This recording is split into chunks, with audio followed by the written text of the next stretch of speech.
There are 4 great dojutsus: the Sharingan, the Byakugan, the Rinnegan, and the Saishugan. There are several other dojutsus that are random offshoots of the originals, but none of them can truly compare to the original 4. For each of the original 4 have a second stage, the second stage being the double-edged sword. The 4 great dojutsus, however powerful, are also incapable of blending. No 2 dojutsus can create a more powerful hybrid. For when a dojutsu activates, it becomes a permanent part of them and will be passed onto their offspring. The other dojutsu will remain in the genetic code. But if you activate one dojutsu, you cannot activate the others, even if they are in your genetic code. Each dojutsu has a strength and power that rivals the others. The Sharingan dojutsu of the Uchiha clan, capable of copying any ninjutsu, genjutsu, or taijutsu, predicting movements before they happen, being able to hypnotize one's opponent through mere eye contact, a limited ability to see various chakra types through colors. But its greatest strength lies in its second stage, where it gains its 4 hijitsu.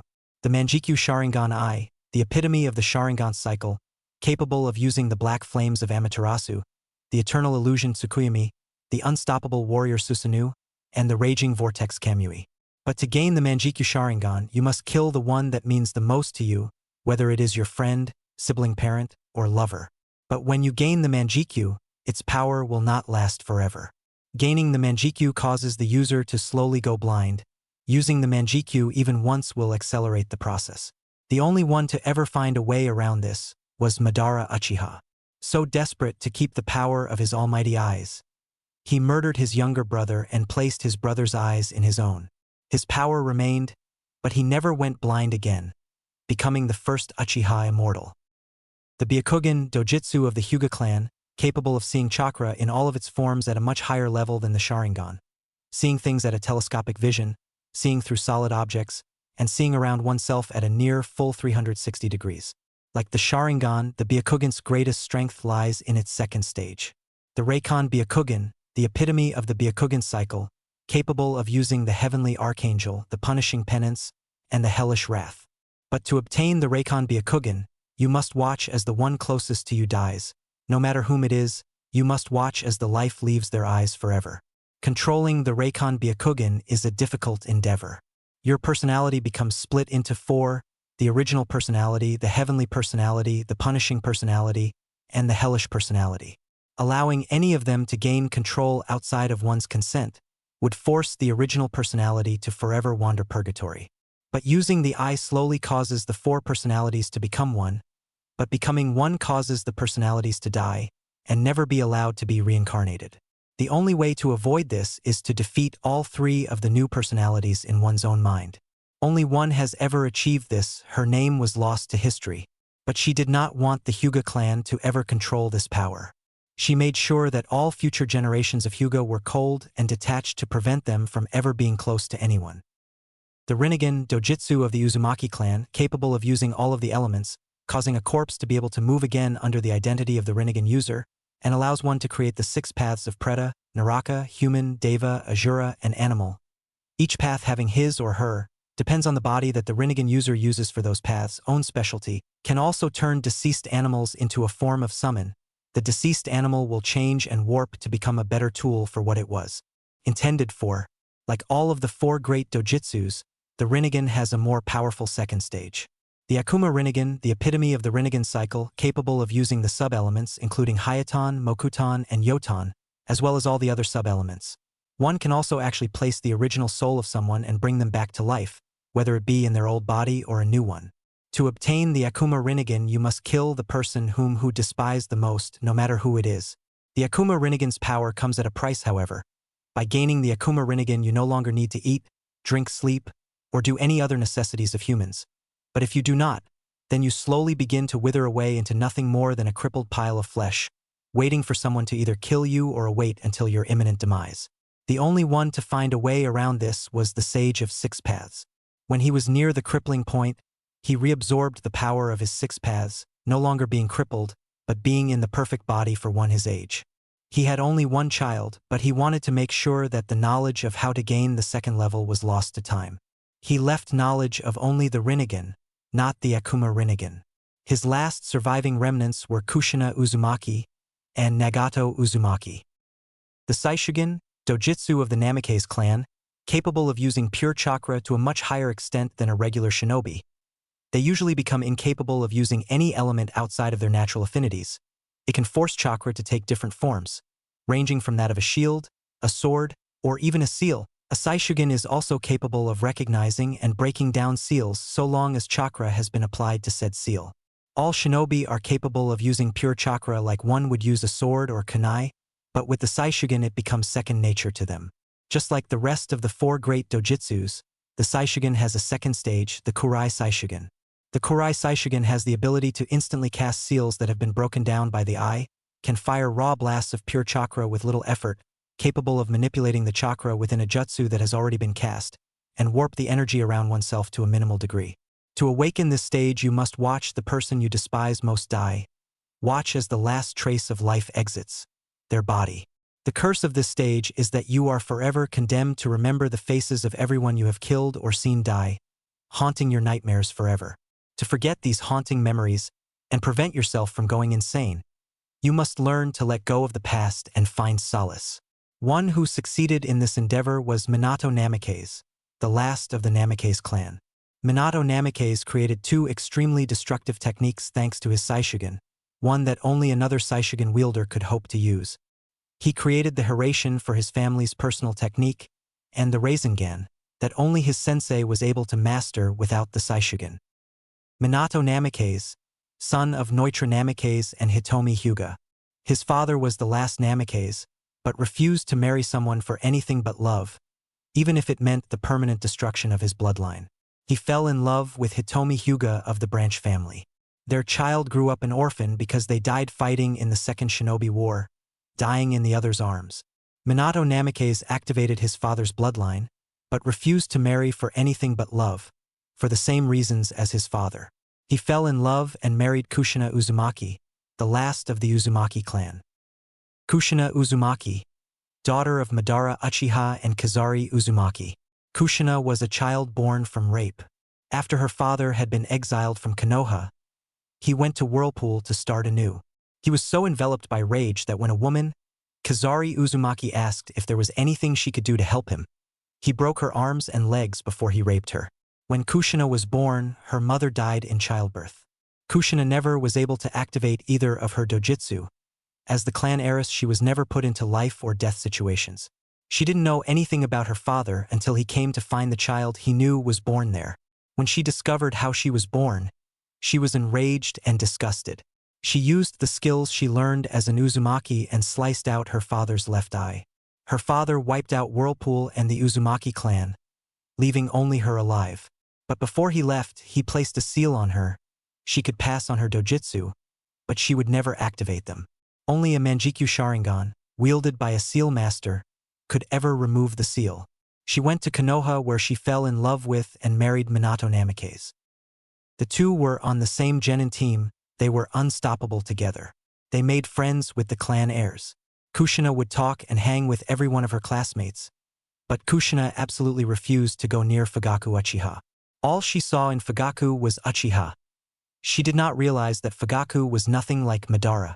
When everyone including Fugaku asked why she did not like Fugaku, she explained with great detail. She explained how her father raped her mother, how she was made the last of her clan because of her father's genocide on the village. When the story was done, Fugaku Uchiha, the heartless genius, broke down crying on his knees, begging for her forgiveness for his relatives' misdeeds. Realizing that Fugaku and Madara were nothing alike, she accepted his apology, and they all became great friends. When Kushina and Minato married, not even a month later Minato was named the Yondaime, and not even 2 months afterwards, Kushina declared that they were expecting a child, as were every one of their friends. They couldn't be any happier. Clan alliances were made between all of them. They called themselves the Clan Heads 9. They all were going to have children around the same time. They sort of planned it out that way. 9 months after the declaration, only Kushina and Hayashi's wife had not yet had their children. It was on this day that the Kyuubi attacked the village under orders from Madara Uchiha. The only way to stop the Kyuubi was to seal the demon, and the only thing that could hold the demon was a newborn child, and the only newborn that day was Naruto Uzumaki Namikaze. After the sealing, Minato died. Kushina was left in a coma, protected by the most trusted Hyugas. And Naruto became the unwilling host of the very demon his grandfather sent to destroy the village. This is where our story begins. Naruto Uzumaki had the capability to activate the Rinnegan, the Sharingan, the Byakugan, or the Saishugan, but because of Kyuubi's chakra unintentionally leaking into his system, it stunted every possible chance for Naruto to activate his bloodlines. It remained his way no matter how many times he was in a life or death situation, no matter how many times he was beaten near death, his bloodlines never activated. All that changed during Naruto's first C-rank mission. During this mission, Naruto, thanks to the very demon who caused his suffering, had achieved once thought impossible. He was now the only living holder of the most powerful bloodline to date. Behold Naruto of the 4 dojutsu. The beginning. It was supposed to be a simple C-rank, bring Tazuna the bridge builder to wave. They weren't supposed to be attacked by anyone other than bandits. They weren't supposed to fight ninja, but they did. They were fist attacked by the missing nin called the Demon Brothers. Then they were attacked by Zabuza Momochi. Kakashi-sensei had defeated him, but before he could finish him off, he was taken by a female hunter nin, who was really his accomplice. They had trained the whole week to fight Zabuza. They thought they were ready. They were not even close. On the bridge, surrounded by mirrors of ice, was Naruto Uzumaki, holding the dead body of his best friend. Is this the first time you have seen a loved one die in battle? Is this the first time your heart has been wrenched out of its chest? Spoke the false hunter nin. Naruto just stood there, holding the body of the last loyal male prodigy of the Uchiha clan. No, this was not the first time Naruto had seen a loved one die. This was not the first time he had his heart wrenched from his chest. Oh, how he remembered that incident well. It would forever haunt his memories, until his dying breath. Flashback. It was October 10th. Naruto was sitting out in the rain, holding the cold body of a young girl with sparkling blonde hair and piercing green eyes. Her name was Chiyo. She had taken a wound to her that was slowly and painfully killing her. The culprit, a tall blue-haired man, a former ANBU that specialized in assassinations, he had lost his wife in the Kyuubi attack, and hated Naruto for holding the monster. Ha ha ha ha ha ha. How does it feel, demon? To see someone close to you die? Feel my pain before I do the same to you, monster. Yelled the crazed shinobi. Naruto felt rage welled up inside of him. All the rage and hatred that he had hidden over the years was finally released. He wanted to kill the bastard. He tried to hurt him by killing an innocent. He would die. You bastard. I'll fucking kill you. Naruto ran at the man who was unaware of Naruto's attack. Naruto plunged the kunai that the man shoved into Chiyo's arm right into his heart. Naruto shoved the kunai deeper into his heart, staring into the eyes of the man that killed the person he cherished most. He hated the man. He had never hated anything, not hated anyone, more than he hated this man. He had endured Konoha's hatred towards him, so be it. But when he hurt Naruto's only friend, he would die. Naruto watched as the life slowly drained from the terrified and crazed eyes of the bastard shinobi. Join your family in hell, you son of a bitch. Naruto shoved the kunai one last bit into his heart, seeing the last bit of life drain from his eyes. Naruto stood up and ran back to Chiyo's side. No, Chiyo, don't die, please don't die. Don't leave me alone. Chiyo looked up at Naruto. Naruto, please. I don't think I can make it, Naruto, please. Kill me. Naruto was horrified. He couldn't possibly kill his precious person.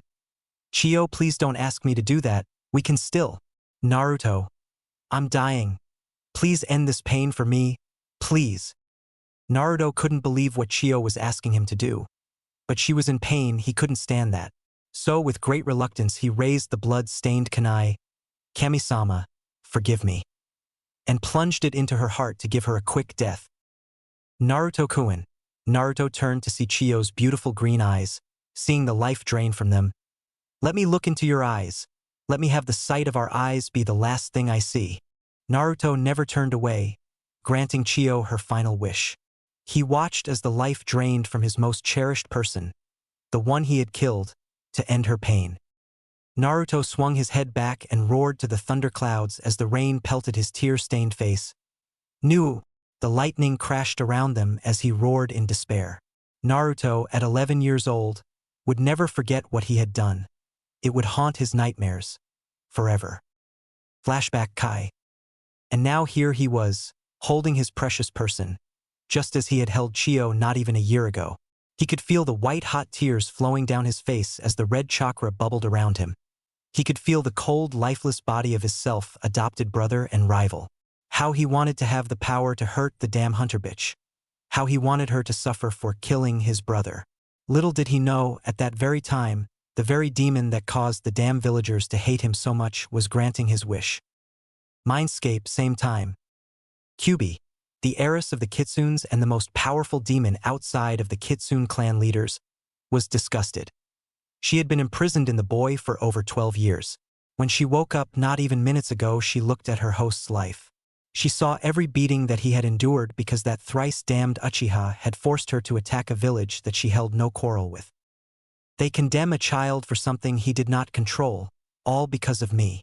Kyubi sobbed to herself, loathing herself for hurting such an innocent soul. I will make it up to him. But how? Kyubi thought perhaps she could give him a bloodline, but that would cause him to become a Hanyu. She sobbed even harder, hating herself for not being able to make it up to her. She then noticed something. She looked at his family history. She then had the biggest foxy grin on her tear-stained face. I just may have found a way to start making up my debt to you, Naruto Kuin. Where the fuck did the Kuin come from? Deciding to leave that thought for later, she activated the bloodlines of Naruto, the 4 great dojutsus, and gave them a way to be compatible at last. But she was not done there. She made sure that Naruto had all the power he could get from the dojutsus, feeling that if anyone deserved their power, it was Uzumaki Naruto. She regrettably decided to make Naruto physically relive the memory of his friend's death, to activate the final stages. Naruto Kuin, please forgive me for causing you this pain. I feel my debt to you will never be repaid, but I will do whatever I can to make your life better. Knowing that each dojutsu had a downside, she flooded the prepared product with her chakra to purify them. Well, I may have been able to keep himself from making it impossible to use the eyes, but they will still have their downsides. At least the downsides are now only chakra-based. Being satisfied with her finished project, she painfully began the activation process. Naruto Kuin, I hope you can find it in your heart to forgive me for the pain I am about to cause you. She then began the process, never noticing that her tampering broke the seal that bound her. Back with Naruto. As Naruto was crying, he began to feel pain in his eyes and forehead. It started out small, then erupted into a pain far worse than any beating he had ever endured. He felt his eyes burning. He felt his forehead cracking in 2 places, both of them right above his eyes. He felt the flesh split and blood pour down his face. He clutched his forehead and felt the flesh surround 2 holes in his forehead like they would an eye socket. He then touched the inside of the holes and felt the blood forming together, solidifying, forming some sort of flesh object. He screamed in pain as his own chakra mingled with the red chakra that he knew was the 9-tailed fox's. He did not notice the chakra coming together nearby him as it began to form a solid object, an object very human-like. All he felt was insurmountable pain. He heard tears of what sounded like sorrow, and he then felt himself be embraced from behind by a pair of arms. He felt the pain slowly die down until it was non-existent. He turned around to see the face of possibly the most beautiful woman he had ever seen. He finally looked down into his puddle of tears and blood to see his reflection. Seeing a 4-eyed blonde staring back at him, Naruto of the 4 dojutsus was born. Finally, I had some writer's block in how Naruto can use all 4 of the eye techniques, with different drawbacks thanks to Kyubi's tampering. Naruto could not believe it, where once he had 2 eyes, he now had 4 eyes. How the fuck did that happen? He did not have time to ponder this thought anymore because he sensed a series of projectiles coming in from his left and right sides. He jumped up and knocked the Senbon away. Wait. He knocked the Senbon away. The class dobe who could not even hit the center of the target at the academy had knocked away a Senbon? I do not know how you managed to do that, but it won't help you.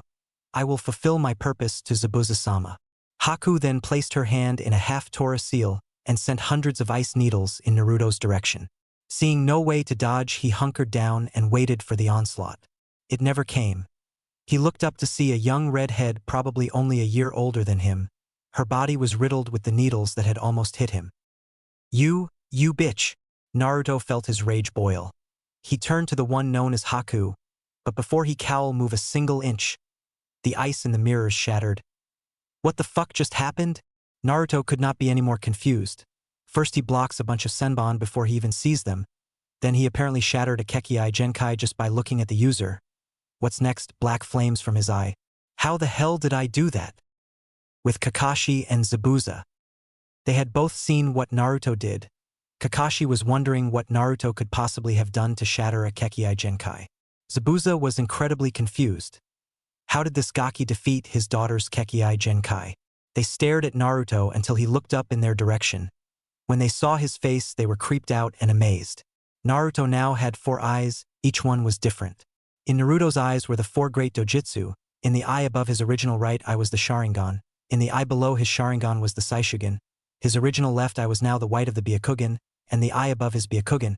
He had no idea what it was, but it had a single small black pupil and was surrounded by Vario's rings. He thought perhaps someone else would know about it once they got back to Konoha. But why the hell did Naruto have the Saishugan? The only person he knew of who possessed that eye was... Realization dawned on him. Minato-sensei. Zabuza was confused as hell. Haku could never be defeated by a lowly genin. Nobody could break her Kekii Genkai. It just wasn't feasible. Zabuza stared at the kid and finally realized what the hell happened. The child had the 4 great dojutsu, and they were in their second stages. That was how he did it. The Rinnegan's second stage allowed one to control the sub-elements to a degree. But how did this kid possess all 4 of the great dojutsu? Anyone who had heard the legends of the dojutsu knew they were incompatible. He stopped pondering this when he saw the child turn to the now terrified Haku. No, he would not let his daughter be harmed. Fuck his missing nin bravado. No one hurts his daughter. He rushed towards the boy to protect his child. Back with Naruto. Naruto turned his head to the now terrified girl and walked towards her. When he was only a step away, he felt someone come at him. Completely on instinct, he raised his arm and charged chakra into it, stopping what appeared to be a heavily used guillotine. He turned his head to see Zabuza, but he then turned back towards Haku. The strange thing was when he looked into her eyes, he saw the truths about her. He saw that Sasuke was not dead. He released the guillotine and shoved Zabuza back by pushing the sword. He walked over to the red-haired girl and lifted up her injured form bridal style, causing her to blush a Hinata-style red. Apparently she liked him. Yes, Naruto knew that Hinata liked him, and he himself liked her back. But he was afraid of what people would do to her if she was dating the Kyuubi brat. Naruto began walking towards Kakashi-sensei when he heard clapping. He turned his head to see a short, portly-looking man standing in front of what seemed to be about 300 thugs, carrying weapons from axes to katanas. Well, it seems that the so-called demon of the mist can't even beat some 4-eyed genin freak. No matter, my thugs should be able to kill all of you. The one Naruto assumed as Gato then sent a lecherous grin towards the 3 girls on the bridge. But I think I'll keep the little girls. They would definitely prove an exotic fuck. The rest of the thugs licked their lips in anticipation to possibly rape the girls. Oh, by the way, Tazuna, you might want to hand yourself over. Especially when I have this. Gato pointed behind him to see Tsunami being dragged up with her son. Both in chains. Naruto was about ready to run forwards when he stopped to think. No, I need a plan. How can I get them out of there if they are surrounded by over 300 thugs? But what? If only I could take out all those thugs without hurting Tsunami or Inari. Naruto's thoughts were answered when he started to feel a stinging in his top right eye. He looked at the thugs, he saw Kakashi looking at him with a wide eye. But when he looked at the thugs, he saw what appeared to be a swirling mass pulling anything it could grip into it. The thugs started lifting off the ground before they were brought right into the vortex where they were shredded. He saw the blood pour out of the vortex. This continued until only Gato, Tsunami, and Inari were left on the bridge. What the fuck did you do to my menu? Gato had looked directly to Naruto, who was running right at him, followed by a very pissed of Kubariki-wielding Zabuza and a Chidori-charged Kakashi. Gato did not even have time to blink. He was kicked up in the air by Naruto. He did not reach the ground before Zabuza leapt up in the air, cutting him in half at the hip. The last thing Gato saw was a ball of lightning being shoved into his face. Naruto was exhausted and fell to his knees. Shit, that took a lot out of me. Hey Kakashi-sensei, can I get a little help here? Naruto did not realize just how much chakra he used using all 4 of the great dojutsu's final stages. Kakashi was amazed. Naruto not only had the Sharingan, but the Byakugan, the Saishugan, and some other dojutsu. But the most amazing thing was that his Sharingan had morphed into a pinwheel shape. Naruto had the Manjikyu Sharingan. Naruto's was slightly different yet similar to Itachi Uchiha's. Naruto's Manjikyu was shaped like a 3-point curved shuriken. It seemed to have a smaller petal arrangement inside each groove, separating the points. Kakashi knew that the Manjikyu Sharingan was extremely powerful, but he wondered who of Naruto's parents had it. Kakashi decided to leave that thought for later. He went to help up Naruto when he was pushed aside and saw Naruto be embraced by Tsunami and Inari both sobbing. "Thank you, Naruto-kun, thank you. If you hadn't killed those monsters, we would have been tortured and sold as slaves. I would have been separated from my only child to be used as a sex slave." Tsunami burst into tears while burying her face into Naruto's comforting embrace. 3 hours later at Tezuna's. Team 7, Tezuna, Tsunami, and Inari had arrived at the house with Zabuza, Haku, and the now identified to Kakashi Kyuubi. They had to carry Naruto because he had overexerted his chakra, much to Sasuke and Sakura's ire and to the joy of Kyuubi. They had just laid Naruto's exhausted form on the couch before the questions started. "Alright, Kakashi-sensei, why the hell does Naruto have 4 eyes? Why are the missing Nin that tried to kill us here, and who the fuck are you?" Sasuke was confused as ever seeing the Kyuubi. He was glad he activated his Sharingan, and was amazed that he held his own against the Hunter Nin. Kakashi did not know how to explain this without breaking any S-class laws. What could he say? Naruto has all 4 of the great dojutsus because he had the Kyuubi sealed inside of his body. Oh yeah, that wouldn't be breaking any laws. Just as he was about to speak, Kyuubi decided to talk. "Kakashi-san, I will explain. You can't reveal some of the information that they need." Sasuke and Sakura were confused. What couldn't Kakashi reveal? "Now to begin, I will tell you who I am. I am the Kyuubi no Kitsune." Everyone but Kakashi was surprised at this. Here, standing in front of them, was the very demon that had destroyed their village. But she seemed so gentle and kind.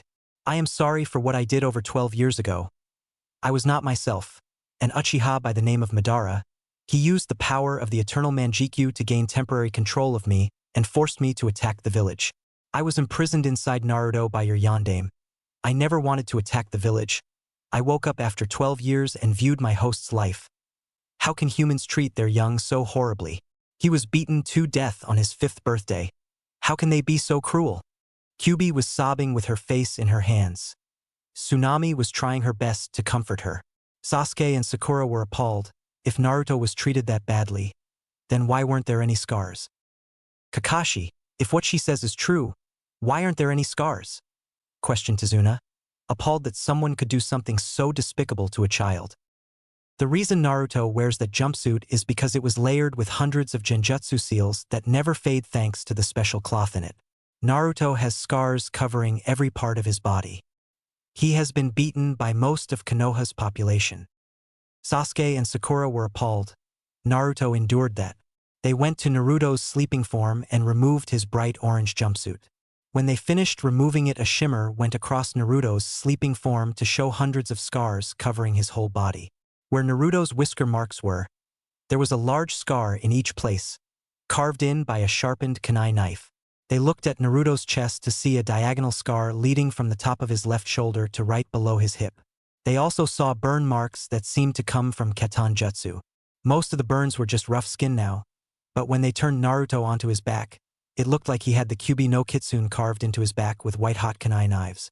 They looked at his right arm to show that it had been cut off and then reattached at some point. Not being able to take any more, Sakura ran from the room with tears in her eyes, while Sasuke was shivering like a leaf. "Kakashi, is this how your village treats its heroes? He saved your village by holding this demon, no offense, in his navel, and they beat him for something he could not control. I am wondering if we should ever hire from Konoha again after seeing what they did to a child." Tezuna was seriously miffed. Here was a child no older than 12 that had been beaten because he was a prison for a monster. Narrow-minded fucks. GRNNG, everyone turned around to see that Naruto was now waking up. "My head hurts like hell, damn it."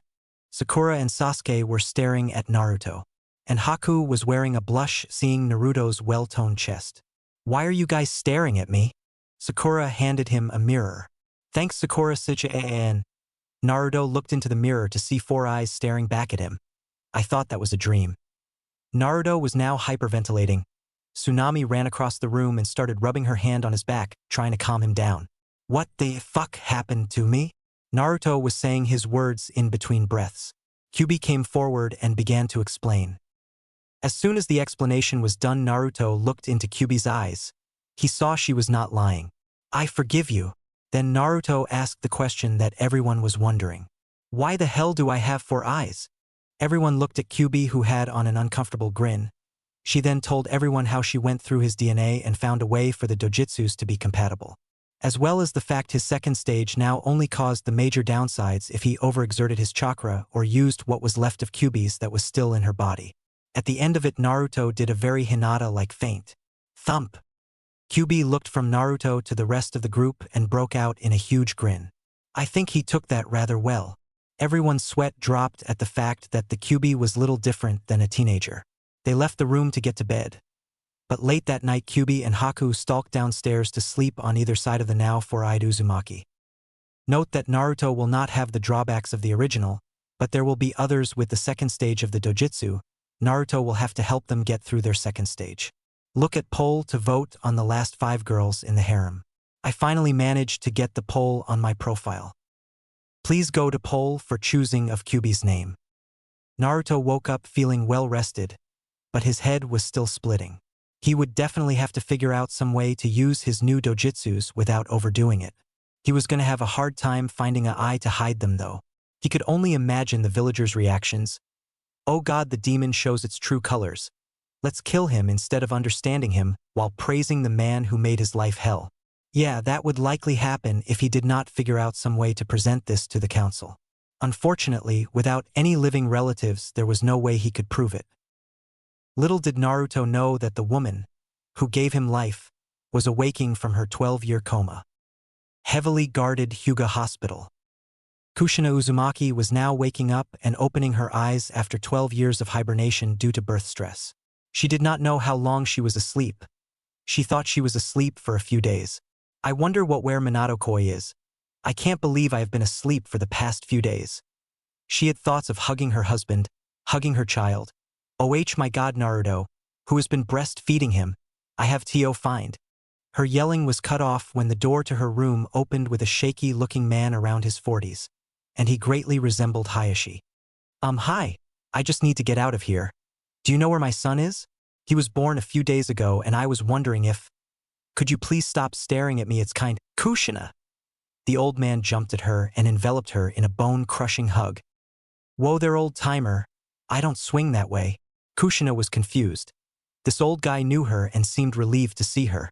Who the hell are you? Are you an older relative of Hayashi Baka? The old man seemed to gain a twitch in his forehead. Kushina. It's me. I'm Hayashi. Kushina could not believe it. Here was her old academy buddy Hayashi. In his 40s. The last she remembered, he was only 29 years old. She slowly calmed down and asked the question that was now eating away at her. Hayashi, how long have I been in a coma? Hayashi knew that Kushina would not take this well. Kushina, you have been in a coma for near 12 years. Kushina could not believe it. She could not believe it. She had been in a coma for almost 12 years. She had missed breastfeeding her son. She had missed his first birthday. She may have even missed him graduating from the academy if he decided to join. Only one word escaped her lips. Naruto. Back with Naruto. Techo, Naruto sneezed, completely waking him up. Someone must be talking about me. The thought of the villagers popped into his head. He seemed to suffer their ire even when he was out of the village. His thoughts of the villagers stopped when he felt the urge to use the toilet. Knowing that holding it would make it worse, he decided to get up, when suddenly realizing that he couldn't move. He panicked, thinking that he was going to be tortured in some way, tried to wiggle free to turn his head to the left and see the Kyubi. So he wasn't dreaming last night. He tried to move the other direction and looked to see Haku. Now Naruto was really confused. He had no idea what to do in this situation. He had 2 extremely beautiful girls snuggling under his blanket right up to his chest. He tried to move his hand when he brushed up against something, causing Haku to moan in her sleep. Shocked by the clearly pleasurable moan that Haku made, he looked under the low covers to find that while Haku wore a very thin silky nightgown, Kyubi was wearing absolutely nothing. He now saw how beautifully fair Haku-chan's skin was. It looked to be as pure as the fairest snow. There was not a single flaw in any part of her soft skin. Kyubi-chan's skin was also fairly beautiful. It had a slight tan to her skin tone. It looked like a beautiful burnt tan. It had a slightly rougher texture, but it felt so soft to the touch. Naruto was now subconsciously rubbing both of their skin, waking them up. Haku and Kyubi woke up to find Naruto stroking their skin. This knowledge caused them to blush before sending each other a mischievous grin. So Naruto thinks we feel nice, why don't we return the favor? Was the thought that both could see in the other's eyes. Naruto was unaware of what he was doing until he felt a hot breath on his ear coming from Haku. It sent such a pleasurable chill up his spine. Naruto-kun, does my soft supple flesh feel good to you? The clearly sensual question was made even more sensual by Haku grinding her hips into Naruto's thigh, eliciting an even louder moan from her. What about me, Naruto-kun? Doesn't my flesh? Kyubi grabbed his hand that was rubbing her back and guided it to. Does my flesh please you? She guided it to her sternum right in between her impressive C-cups. She pushed his hand into both of her breasts, causing her to release a moan filled with ecstasy. Don't we please you? Both girls asked with a very sensual lust-filled look in their eyes. Naruto could not take it. He was used to getting beat up on his birthdays. He was used to eating poisoned food. He was even used to being stabbed near to death. This is not something he was used to. Two extremely hot girls were currently using his body as a pleasure toy. Running out of options, he did the first thing that came to mind. HHHHHHH. Naruto yelled, skyrocketed himself off the fold-up bed and onto the ceiling fan just above him. A trail of blood signified he was trying to contain a nosebleed. Haku and Kyubi looked at each other before bursting out laughing. It's true that they were attracted to the four-eyed blonde, but they did not expect their flirting to do that. They continued laughing until the wall separating the living room and the kitchen was busted down, showing a Kubariki-wielding Zabuza wearing bunny slippers, a Sharingan-wielding Kakashi, and Sasuke with both of his eyes activated while wearing a shirt that said, I love tomatoes. The sight that they came across could not be any more disturbing. Haku and Kyubi were either naked or were wearing skimpy clothing. They were wrapped up in a blanket that looked like it had been recently thrown off, and Naruto was hanging from the ceiling, muttering about overly sensual girls and how he was not an Ero Shigen. Zabuza was looking at his daughter and back at the twitching Naruto that had just been taken off the ceiling by a very proud-looking Kakashi. Haku, I think it's about time we had. Zabuza was dreading this. Why couldn't her mother do this? Oh, that's right. She was in Konoha waiting for them. The talk. With Kakashi. Kakashi could not be any more proud of his student. He had gotten to sleep, not that kind of sleep you pervs, with two absolutely stunning ladies. Well, technically one was an all-powerful demoness, but both girls seemed to have an attraction towards him. And with his new bloodlines, he could fall under the Clan Restoration Act, meaning multiple wives. Kushina-sama would so kill me for the way I am going to corrupt my student. He knew that Kushina would kick his ass for corrupting any children. With Kushina had just stopped bawling when she felt a strange sensation run up her spine. Overprotective mother senses. Tingling. At the mention of the word mother, she went back to bawling while Hayashi and his wife tried to calm her down. Nitara was a beautiful woman. She was a refugee from the Hidden Rain village. Her eyes were a beautiful mauve and her hair was a stunning violet. If Hinata did not have short hair and the Byakugan, the two of them could practically be twins. Albeit one was taller than the other and was extremely possessive of her husband. Being possessive of what they claim as theirs is a problem that most women in Nitara's family have. Hinata seemed to have carried that trait in regards to Naruto. Kushina had just been told about everything Naruto had endured, down to the last beating. She could not believe that her son lived through all that. Why didn't you take him in Hayashi? Why did an O1 take him in? Kushina was angry. The alliance between their clans stated that when one of their own was in trouble, the other would come to assist. Why did none of her friends take Naruto in? Kushina, we tried everything we could to adopt Naruto. But the civilian council and the elders managed to block us at every turn. We managed to hold enough power to keep Naruto from getting executed. But that was as far as we could go. Kushina was now quivering in rage. The council tried to have my son executed? The venom in her voice terrified the room's occupants. Those fuckers are dead. Do you hear me? Dia ad. Kushina ran straight for the clothes that have been sitting on her bedside and pressed a seal her husband had placed on it and pulled out her special friend. She was now holding the same blade she had used to slaughter 117 IWA and Kumo shinobi that were invading Konoha. This very same blade is what got her the nickname, the Red Death, and now she was going to use it on the fuckers who tried to murder her child. She started walking right towards the door before she was grabbed by her arms by Nitara and Hayashi. Let go of me. I'm going to kill those bastards. Kushina was struggling from being in a coma for the past 12 years. No, Kushina, you can't go out here and kill. Fuck you, Hayashi. I can't believe you would allow these monsters to go on living after what they have done. Have you never wanted to hell my son? I have wanted to kill the fuckers who dare call themselves human beings for so long. The Hyuga elders and I, the branch house even, were ready to go out and kill half the village for what they did to Naruto. But before we could even leave the compound, Naruto found out about our plan. He begged Kushina. He begged us to not hurt the villagers. He begged on his hands and knees to forgive them. We wanted so badly to go out and kill every person who harmed him, Kushina. But we saw that doing that would only hurt him more than he already was. Kushina stopped struggling. She turned to face Hayashi. How? Kushina was confused. How could he stand them after what they have done? Kushina, this time it was Nitara who spoke. For some reason or another, he sees the village as precious to him.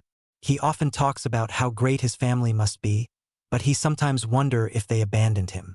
If he saw you, his own mother, after so long, kill every villager who had ever wronged him, Naruto would go insane. He would more than likely run away from the village and hang himself for the dogs to eat before coming near you. The conflicting emotions just would not process properly in his brain. Kushina remained silent.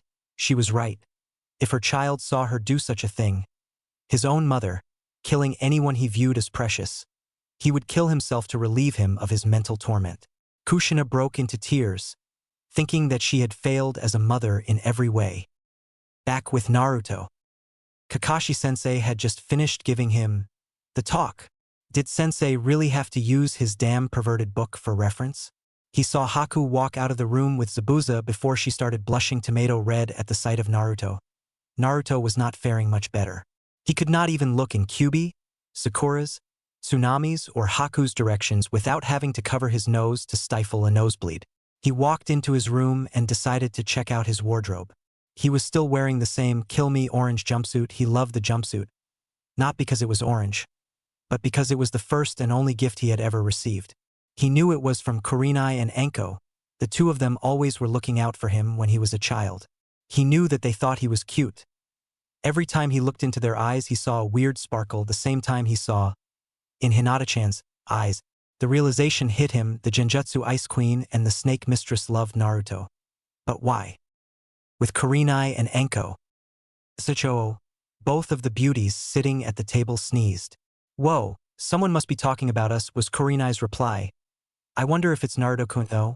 Bad Kurinai, he's 8 years younger than you. But still. Kurinai was depressed. She had fallen in love with Naruto when her and Anko made him that orange jumpsuit for him when he was 7. She was only 15 at the time, so she had no idea that spying on someone that young in the shower was a bad thing. When she heard about pedophilia happening on the other side of the village, she was ashamed of herself. She tried to forget her feelings for Naruto, but she couldn't. She had fallen for the blonde fox boy. Anko was in the same boat. She remembered how she fell for the little Gaki who was 6 years her junior. She remembered that it was thanks to Naruto that she still had her innocence. Flashback. Anko had just been declared innocent by the Hokage for being a traitor and was now walking to her new apartment. She was just about to unlock the door when she was grabbed by her arm and then thrown into an alley. She looked up to see the faces of the council members who were adamant in her execution. They were wearing very lecherous grins. So the snake whore thought she could walk home alone without being assaulted. You may be allowed to live by Hokage's word, but we are still going to punish you. But we are going to have lots of fun out of it. The 3 councilmen, who were probably in their late 30s, were advancing on Anko, who was no older than 10. Anko was scared. She was so terrified. I'm going go furs, I ned's a good F***. The fat and drunk council member started advancing on her faster, but before he could reach her he was tackled to the ground by a bright blonde flash. The blonde-haired street rat, who seemed no older than 4, then proceeded to punch the councilman hard enough in the face to make some serious damage. "You bastard! Smash! How smash? Dare smash you! Smash do smash something, smash! So, smash disgusting, smash you! Smash pelicon!" The blonde-haired Gaki then grabbed the councilman's hair and used his adrenaline-pumped body, threw the fat ass across the alley into a bunch of garbage cans. Just as Naruto was about to go finish the fat ass off, the other 2 council men ran towards him. Not wanting to see him get hurt, she grabbed a nearby trash can and threw it at their heads, forcing them to smash into the brick wall, killing them instantly. He started getting up before she saw that the blonde Gaki had been thrown across the alley with a kunai embedded right next to his heart. The fat counselor then ran over to her and grabbed her by her throat. "I was going to let you live after I fucked ya. Beat his mess, I ain't having that luxury. Any less words before I... His sentence was "see you off" when the blonde Gaki sliced at his ankles, forcing him to fall over. Anko had fallen down but was too in shock to move. The blown grabbed a nearby wrench that seemed too big for him to possibly pick up. But adrenaline does wonderful things. He then took a couple kunais and stabbed them into the portly man's hands. "Hhhhhh. Please haha have merc ehhh." A kunai knife was shoved into his spine to keep him from squirming. "You begged me for mercy when you were about to rape her. I got a news flash for ya. I'm all out of mercy. Die, you fucking bastard." Blondie raised the giant wrench above his head before he brought it down right on that asshole's head. New crunch. The wrench had crushed the guy's skull, but his body was still twitching. When Naruto realized what was going on and what he had done, he fell backwards, eyes wide open. Blondie was having trouble staying upright. "Hey Gaki. Gaki. Thump. Gaki. Shit kid, don't you die on me. Don't die." Anko was sobbing at this point. This Gaki, that did not even know her, was risking his life to save her innocence. "Jurinanen." The blondie was opening his eyes. "Yes. Okay, kidum. My name's Anko, what's yours?" His eyes were starting to flutter again. "Gaki, what is your name?" The blondie could barely speak. "And Naruto. My name is Naruto." Anko was relieved that the Gaki could speak. "Okay, good. Now Naruto, I need you to stay awake for me. Can you do that?" Ank was scared beyond belief. The only thing she had been taught by Orochimaru were combat jutsus. She did not know much about medical jutsu. "Look, Naruto, I am going to perform some first aid. This will hurt, okay?" Naruto nodded for her to go ahead. The first thing she had to do was rip out the kunai knife. She looked at the Gaki as she ripped it out. He barely flinched. The idea that he had enough pain tolerance to be able to barely feel a kunai being ripped from his chest was terrifying. What have you gone through to become so strong? She had no more time to ponder this. She had to dress the wound now. She spent the next 5 minutes making quick stitches in the skin to slow the bleeding while applying pressure. Not even a minute after finishing the stitching, a young Irika found the alley and saw the 3 bodies, Anko covered in blood, and the demon brat. Noticing the sneer that Irika was sending at the boy, she instinctually hugged him close to her chest. "The demon brat has killed people. Hand him over so we can end this monster once and for all." "No, he saved me. He's a fucking demon girl. He killed my parents. He has to die before... / Irika's sentence was cut off when Anko lashed him across the bridge of his nose with the same kunai knife that was in Naruto's chest. Not another word. This was not the usual Anko. The usual Anko was scared and submissive. This was cold and ruthless. A true shinobi, brought out by her desire to protect the one who saved her innocence and life. Before she could make another move to hurt the scarred genin, 2 Anbu showed up and began to advance on her. Not trusting anyone tonight, she brought Naruto closer to her chest while holding a kunai at the ready just in case. "Ms. Mitarashi, we need to take him to the hospital." The silver-haired ANBU member tried to pry Naruto from her grip, but she refused to let go. "Please, Anko, we need to..." "No, I am going with him. I am not letting him get hurt." The 2 ANBU looked at each other before nodding. The large bear-masked ANBU then picked up both Naruto and Anko, neither one letting the other go. They then jumped off into the distance to the hospital. About halfway there, Naruto woke up and stared into the beautiful purplish tan eyes of Anko Mitarashi. "Pretty," was all Naruto said before passing out again. Anko began to blush. "Did he just call me Pretty? She looked at the whisker marks of the poor Gaki. She felt a warm feeling in her chest. For the first time in months, Anko smiled. She snuggled into Naruto even more. Naruto-kun, yes, Naruto-kun. The ANBU could only smile at this scene. Anko and Naruto, both outcasts looking for acceptance, it couldn't turn out any better. Kai. Anko could not help it. She had fallen for the Gaki the day he saved her innocence. She had so badly wanted to go up and tell the little Gaki how she felt. She knew Kurenai liked the kid as well, and she was curious as to why that was. Kurenai, said Genjutsu mistress, turned her head. Why do you like Naruto? Kurenai blushed at this and looked away from her longtime friend. Come on Kurenai, you know why I like the Gaki, but I never found out why you liked him. Two of them had been friends for years. Kurenai at one time did not care either way about the boy, until she saw the scars that riddled his body. She began stalking the boy whenever he was home. She remembers the time that she and Anko had made the orange jumpsuit he wears so much. Flashback. Naruto had just woken up. It was now October 10th, his birthday, and he was now 6 years old. He wanted to go to the academy. But he didn't want anyone to see his scars. If there was one thing Naruto could not stand, it was definitely pity. He had just finished washing his toothbrush in boiled water and went out to the living room, where there was a square package.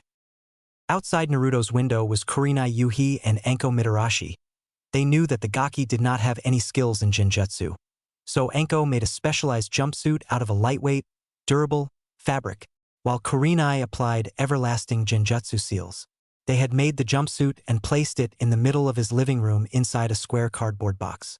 They were now watching as he picked up a long stick from behind his furniture and started poking the box before jumping behind the furniture.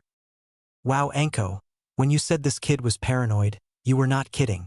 Kurenai had never seen anyone, much less a 6-year-old, act so cautious of a present. They watched him repeat the process at different angles until he went to the box, threw off the top, and ran back behind the furniture. He slowly walked towards the box with the jumpsuit in it. He pulled it out and then, just like a curious animal would, he played with it. Kurenai had to stifle a giggle that threatened to come out. When he was done playing with it, he decided to try and put it on. But then there was knocking at his door. He looked around for a place to hide it. The only place it could go is out the window. He ran to the window and threw it out, hoping it would catch on something. Kurenai and Anko were furious for a second seeing him throw it out the window, until they saw 3 old drunks barge into his house and destroy everything that he owned right before they tried to beat him. Unable to take any more, they jumped through the window and kicked all of the drunks' asses. They then went and grabbed Naruto and ran to the hospital. Late that night, they go back to check on Naruto in the hospital only to find a trail of blood leading back to his apartment. They followed it all the way up to Naruto's apartment to find him sleeping on the floor with the same jumpsuit that they had made. Kurenai was astounded. He risked blood loss for a gift. She saw him stir as he opened his eyes. He looked into her crimson orbs. He said a single word to describe the angel he saw: beautiful. Kurenai was blushing. The boy had just called her beautiful, but he wasn't being snide about it or trying to get into her pants. He said it because he genuinely thought that. Kai. They had both fallen hard for the Gaki, but they knew they could not share him. Unless he somehow came back from a mission with a Kekei Genkai, he was going to be allowed only one wife. How lucky they were that that was the current case. Back with Naruto. Naruto was starting to get really confused. All evidence points that Kurenai Yuhi, the Ice Queen of Konoha, and Anko Mitarashi, the Snake Mistress, had the hots for him. Oh boy, if his assumptions were true, then he was going to have a heyday with Kakashi. He wondered how they would take his new look. He certainly hoped they did not hate him for the extra eyes. Naruto wondered if this new eye form would be passed on to his children, considering he ever had any. Little did he know that someone was determining that back in Konoha right this minute. Hokage's office. The Sandaime was currently battling the second greatest enemy to mankind, a creature far worse than any experiment created by the traitorous snake Sannin paperwork. He cursed whatever god. He was currently reading through the report that Team 7 had just sent via Messenger Eagle. Sigh, the Sandaime was wondering how the council was going to take this. Yes, the council was the greatest enemy to mankind. Corrupted dumbass. Once they got wind of the fact that a bloodline user was coming to Konoha, they would be demanding her use as a breeding stock. Not to mention the fact that the old war would be demanding that the Kyuubi be turned over to him. He was currently rereading the report on what happened to Naruto. He began rubbing his temples after he finished. I'm getting too old for this shit. Suddenly the door to his office was slammed open. Lord Hokage-sama? I apologize for interrupting you, but we have news on that blood sample Kakashi-san sent us. Kakashi had sent a blood sample to Konoha a few days ago. Kakashi was wondering if Naruto's new condition would be passed on to his children. And I must say, sir, that it produced interesting results. Well, what have you discovered? Sarutobi was getting anxious. How the hell did Naruto have all 4 dojutsu running through his veins? Minato was the only one of Naruto's parents with an active dojutsu. Could Kushina have hidden hers too well? Sir, it would seem that the blood sample contains all 4 of the dojutsu. The difference being is that they are compatible. Apparently the major issue with dojutsu is that since they are dominant genes, one either becomes inactive or they never manifest. This is due to the fact that the human eye can only contain the chakra network for a single dojutsu. But the DNA sample shows that the DNA was altered in that the body managed to gain 2 extra eyes, and then placed a single dojutsu in each eye. And judging from the sample, this would be passed on as a fully dominant trait, all 4 dojutsu with all the strengths of the originals. We now have the most powerful dojutsu bloodline to be created from experimenting with dojutsu. Sarutobi was sitting there with his mouth wide open. The most powerful dojutsu bloodline thus far. Amazing. Experiments with the Byakugan over 80 years ago in mist created dojutsu that basically blinded the Byakugan. Amazing that Naruto no could become the most powerful dojutsu shinobi. But that's not all, sir. It appears that Naruto has all the benefits of the dojutsu's second forms. But the drawbacks are far less than what their predecessors were. Sarutobi could barely keep himself conscious. Naruto could use the Manjikyu Sharingan without going blind, but what about the other dojutsu? What were their second forms? At this point, one more bit of shocking information and he would lose consciousness. Suddenly the door flew open, revealing Nidera, wife of Hayashi Hyuga, Lord Hokage. Kushina woke up. Thump. Nidera looked at the Sandame's desk to see him lying on the floor. What did I say? Back with Naruto. He was currently walking around town to see if he could not find a store that did custom clothes. He was having a difficult time not feeling uncomfortable because of all the stares being directed at him. Stares of admiration. This was new.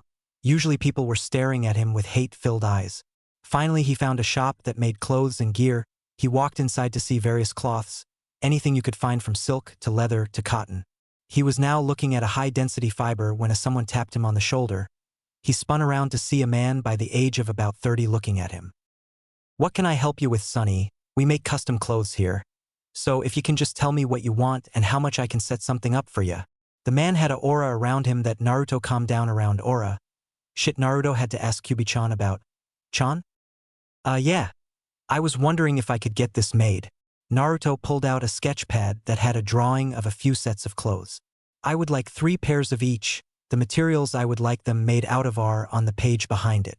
I would like the sketch pad back when you're done. How much will it cost? Naruto had been trying to get those designs made for a long time. But no store in Konoha would even let him in the front door. He had the money. It was finding someone who would help that was hard. For the hero of Wave, I'll make him free. You saved our country and helped rid us of that monster Gato. Wave will forever be in your debt.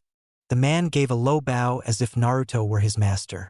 Naruto could not believe it. He was the hero of Wave. He wondered if that was the reason all those girls were staring at him. Well, shit. Sir, are you sure? Wave is still recovering from Gato's regime? Do you really want to do all this for free? Yes, I lost many a friend to that fuck Gato. You avenged their deaths for me.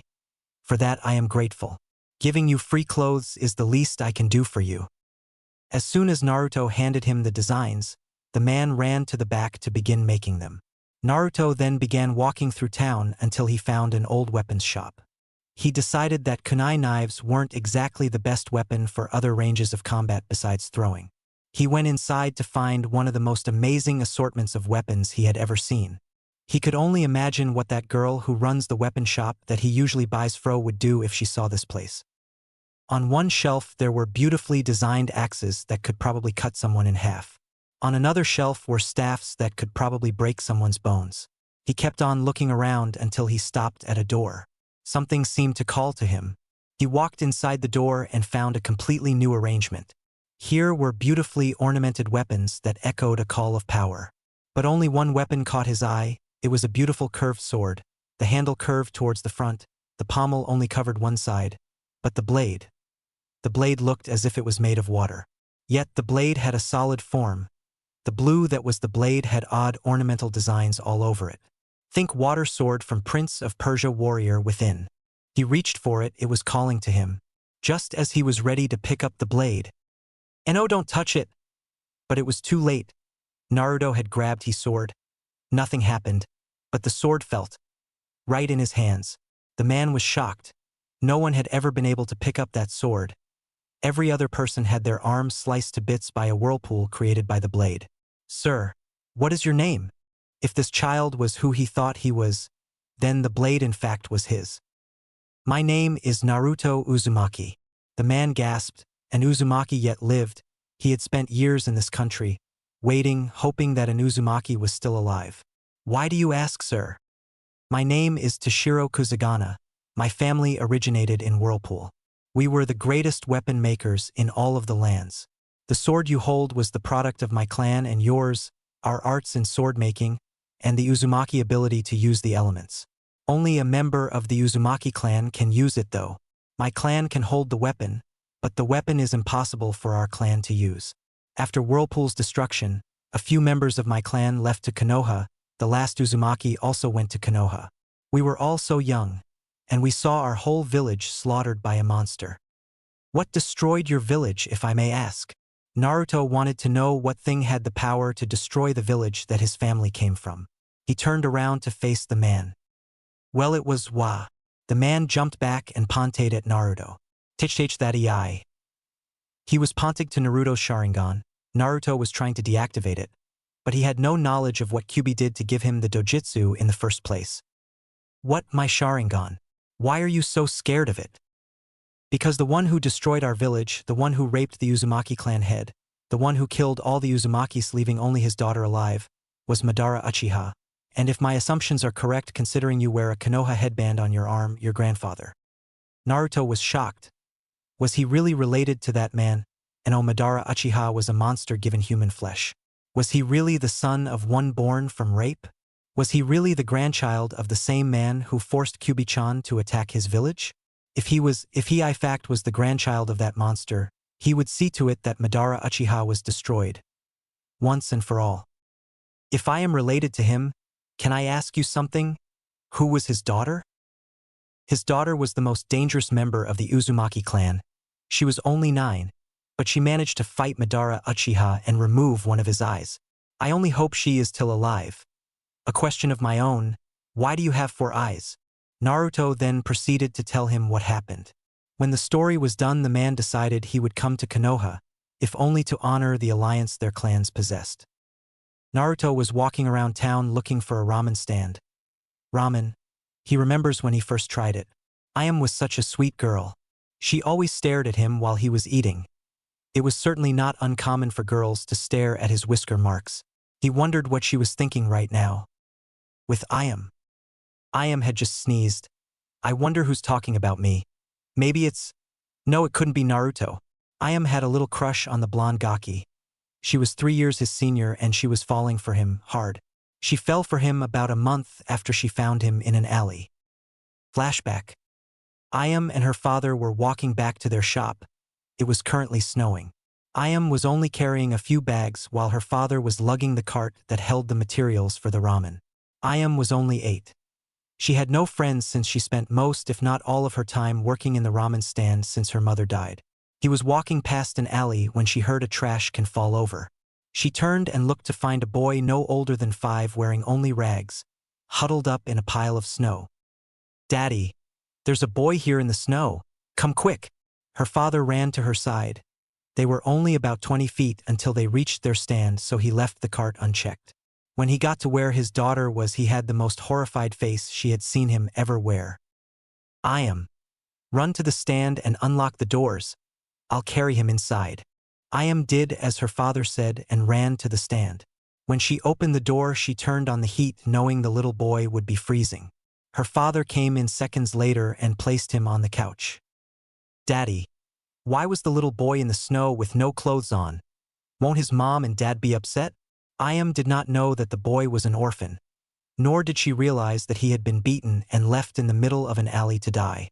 Tucci wanted to keep it that way for a while.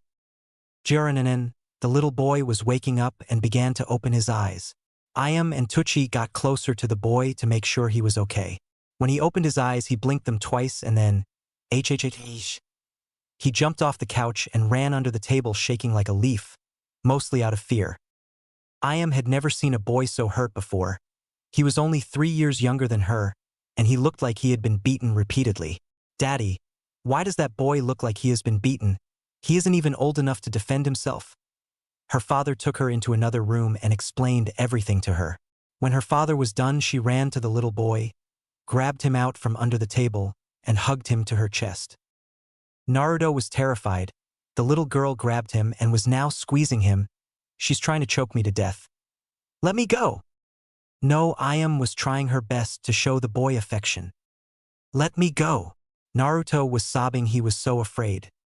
"No, I'm not going to hurt you." After 5 minutes of struggle, he finally gave in and let her hug him. He fell asleep in her embrace. Ayame just kept holding him to her while stroking his hair. She looked at the little boy her father called Naruto. She looked at the boy's lips and wondered what they felt like. She placed her finger on her own lips before feeling his. Her lips were soft, but his lips seemed chapped. She wondered what it would feel like if she kissed him. She got her lips closer to his before kissing him, waking him up. When she finished her 5-second long kiss, she saw that his eyes were wide open and he had an enormous blush. She smiled at him, which sent him over the edge. Thump. "Daddy." Naruto-kun is not moving. When her father got into the room, she explained what happened, causing her father to crack up laughing. Kai. Ayame remembered how the next day, Anbu came to their shop and ordered them to hand over Naruto. Her father refused, saying that unless Naruto got an apartment, he would be staying with them. A month later, a few drunks broke into the store while her father was out. She was so happy Naruto saved her that day. Flashback. Ayame was washing the dishes when the door to the stand was kicked open. 2 drunks came waddling in and destroyed the kitchen. "Where is the demon brat? Tell us now, you fucking bitch." The less drunk of the 2 grabbed her throat and shoved her to a wall. "Whi don we mak her wan tail uz," replied the other drunk with a lecherous grin on his face. The other drunk agreed and was about to start molesting her when he had a knife shoved into the arm he held her with. "Don't you dare touch her, you fucking faggot." Naruto was severely pissed. He hated rapists and child molesters more than anything. The only person who was more dangerous than him was Jiraiya when it came to rapists and child molesters. Naruto ripped the knife out of the man's arm, making sure that the man could never use it again. He then charged at the other man and buried the blade in his ribcage, eliciting a drunken scream before he fell over from the pain. The other drunk, who was clutching his arm, ran towards the blonde, intent on killing him. Ayame took a nearby ladle and threw it at the man, hitting him in the head. The man turned around and ran towards Ayame, but he didn't make it 5 feet before Naruto hit the man in the knee with a bat they had brought in, forcing the knee to bend backwards. The man's head smashed hard enough into the ground to knock him unconscious. The other drunk grabbed Naruto and stabbed him right through the arm with a knife he had brought with him. He then began to advance on Ayame with a lecherous grin. "I'm going to fuck ya, you fucking whore." The man grabbed Ayame by the hair and threw her to the ground while ripping off part of her shirt. The man started getting closer and was about ready to lick Ayame's face when someone grabbed his tongue. Ayame turned to see that it was Naruto. His next words terrified the drunk whose tongue he was holding. For trying to do dirty one so beautiful and clean, Naruto raised his head a bit so the drunk could look into his cold, merciless eyes. "I'll rip your tongue out at the seam." Naruto yelled out the last part as he dug his fingers deeper into the drunk's mouth, before ripping his entire tongue right out. "Ahahaha!" The drunk had blood running down his mouth as he screamed before he was kicked in the face by Naruto, sending him headfirst into the oven, knocking him out cold. Ayame looked at the blood-covered blonde. He had risked his life to save hers. She had never met anyone who would ever do that for her besides her father. This boy, who she had barely known a month, who was terrified of getting a hug from her, had just risked his life for her. Ayame Ichiraku was in love with Naruto Uzumaki. Ayame wanted so badly to tell him her feelings, but she thought he would reject her the moment she tried. She was so self-conscious about being rejected since she never had a boyfriend. She only wished Naruto would come back from his C rank. He wanted to get Naruto before any of the other girls got to him. She turned around to see her father. Ever since the incident where Naruto saved her life, her father had managed to gain enough support from the various clans and a few civilians to gain an upper seat on the village council. In 1 week, I will need you to come to a council meeting. I know you usually hate them, but I think you will like this 1 inch. Why, father? Her father gave her a mischievous grin. You'll see. With Anko and Kurinai. Anko and Kurinai were talking about missions and about little things they knew about Naruto in between. They were about ready to leave when an ANBU came up to them. Kurinai Yuhi Anko Mitarashi, the Hokage has requested that in a week's time you be present at a council meeting. He knows how much you hate them, but he gave me this letter to give you too. After handing them the letter, he shined off.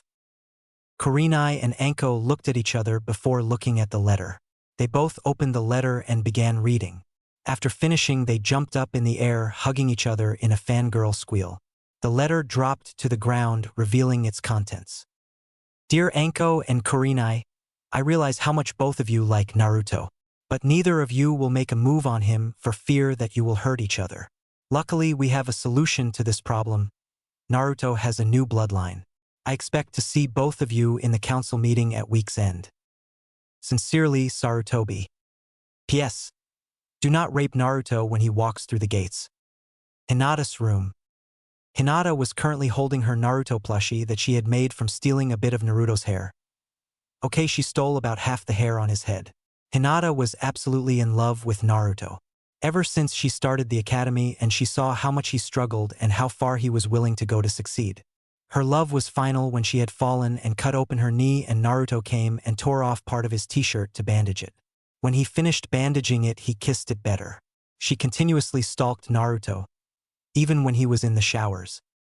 Hinata was about ready to raid Naruto's house for his used chopsticks when the door to her room opened. Standing there was her mother and father, both with sheepish grins on their faces. Hi Hinata. We have some interesting news for you I think you will like. Hinata knew that when her father said things like that, he went to great lengths to make sure it was good. We have set you up in an arranged marriage with Naruto Uzumaki. Waichao. Now I don't have Tio sneak into his house and feel him up when I'm horny. Realizing what she said and seeing the horrified look on her father's face, she blushed a new shade of red before fainting. She woke up hours later where her parents explained Naruto's current situation, shocking Hinata with realizations and disgusting her before her parents explained the points that disgusted her. When they were finished, they left the room, leaving an extremely happy Hinata to her sexual fantasies. Uchiha compound. Suzuri Uchiha had a tanner complexion than most members of her family. She had beautiful long onyx hair. Her onyx-colored eyes were also very different from the rest of her family. Hers shined like a black jewel in the moonlight. She was tied with Tenten Kuzugana for Kunoichi of the Year. She ended up with a full Kunoichi team that were serious fangirls to Niji Hyuga, the rookie of last year's graduating class. Most girls were head over heels for the rookie of the year who was older than them. Suzuri was head over heels for the dobe who was younger than her.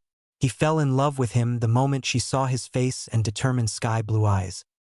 Suzuri Uchiha was the genius of the now only dozen-member Uchiha clan.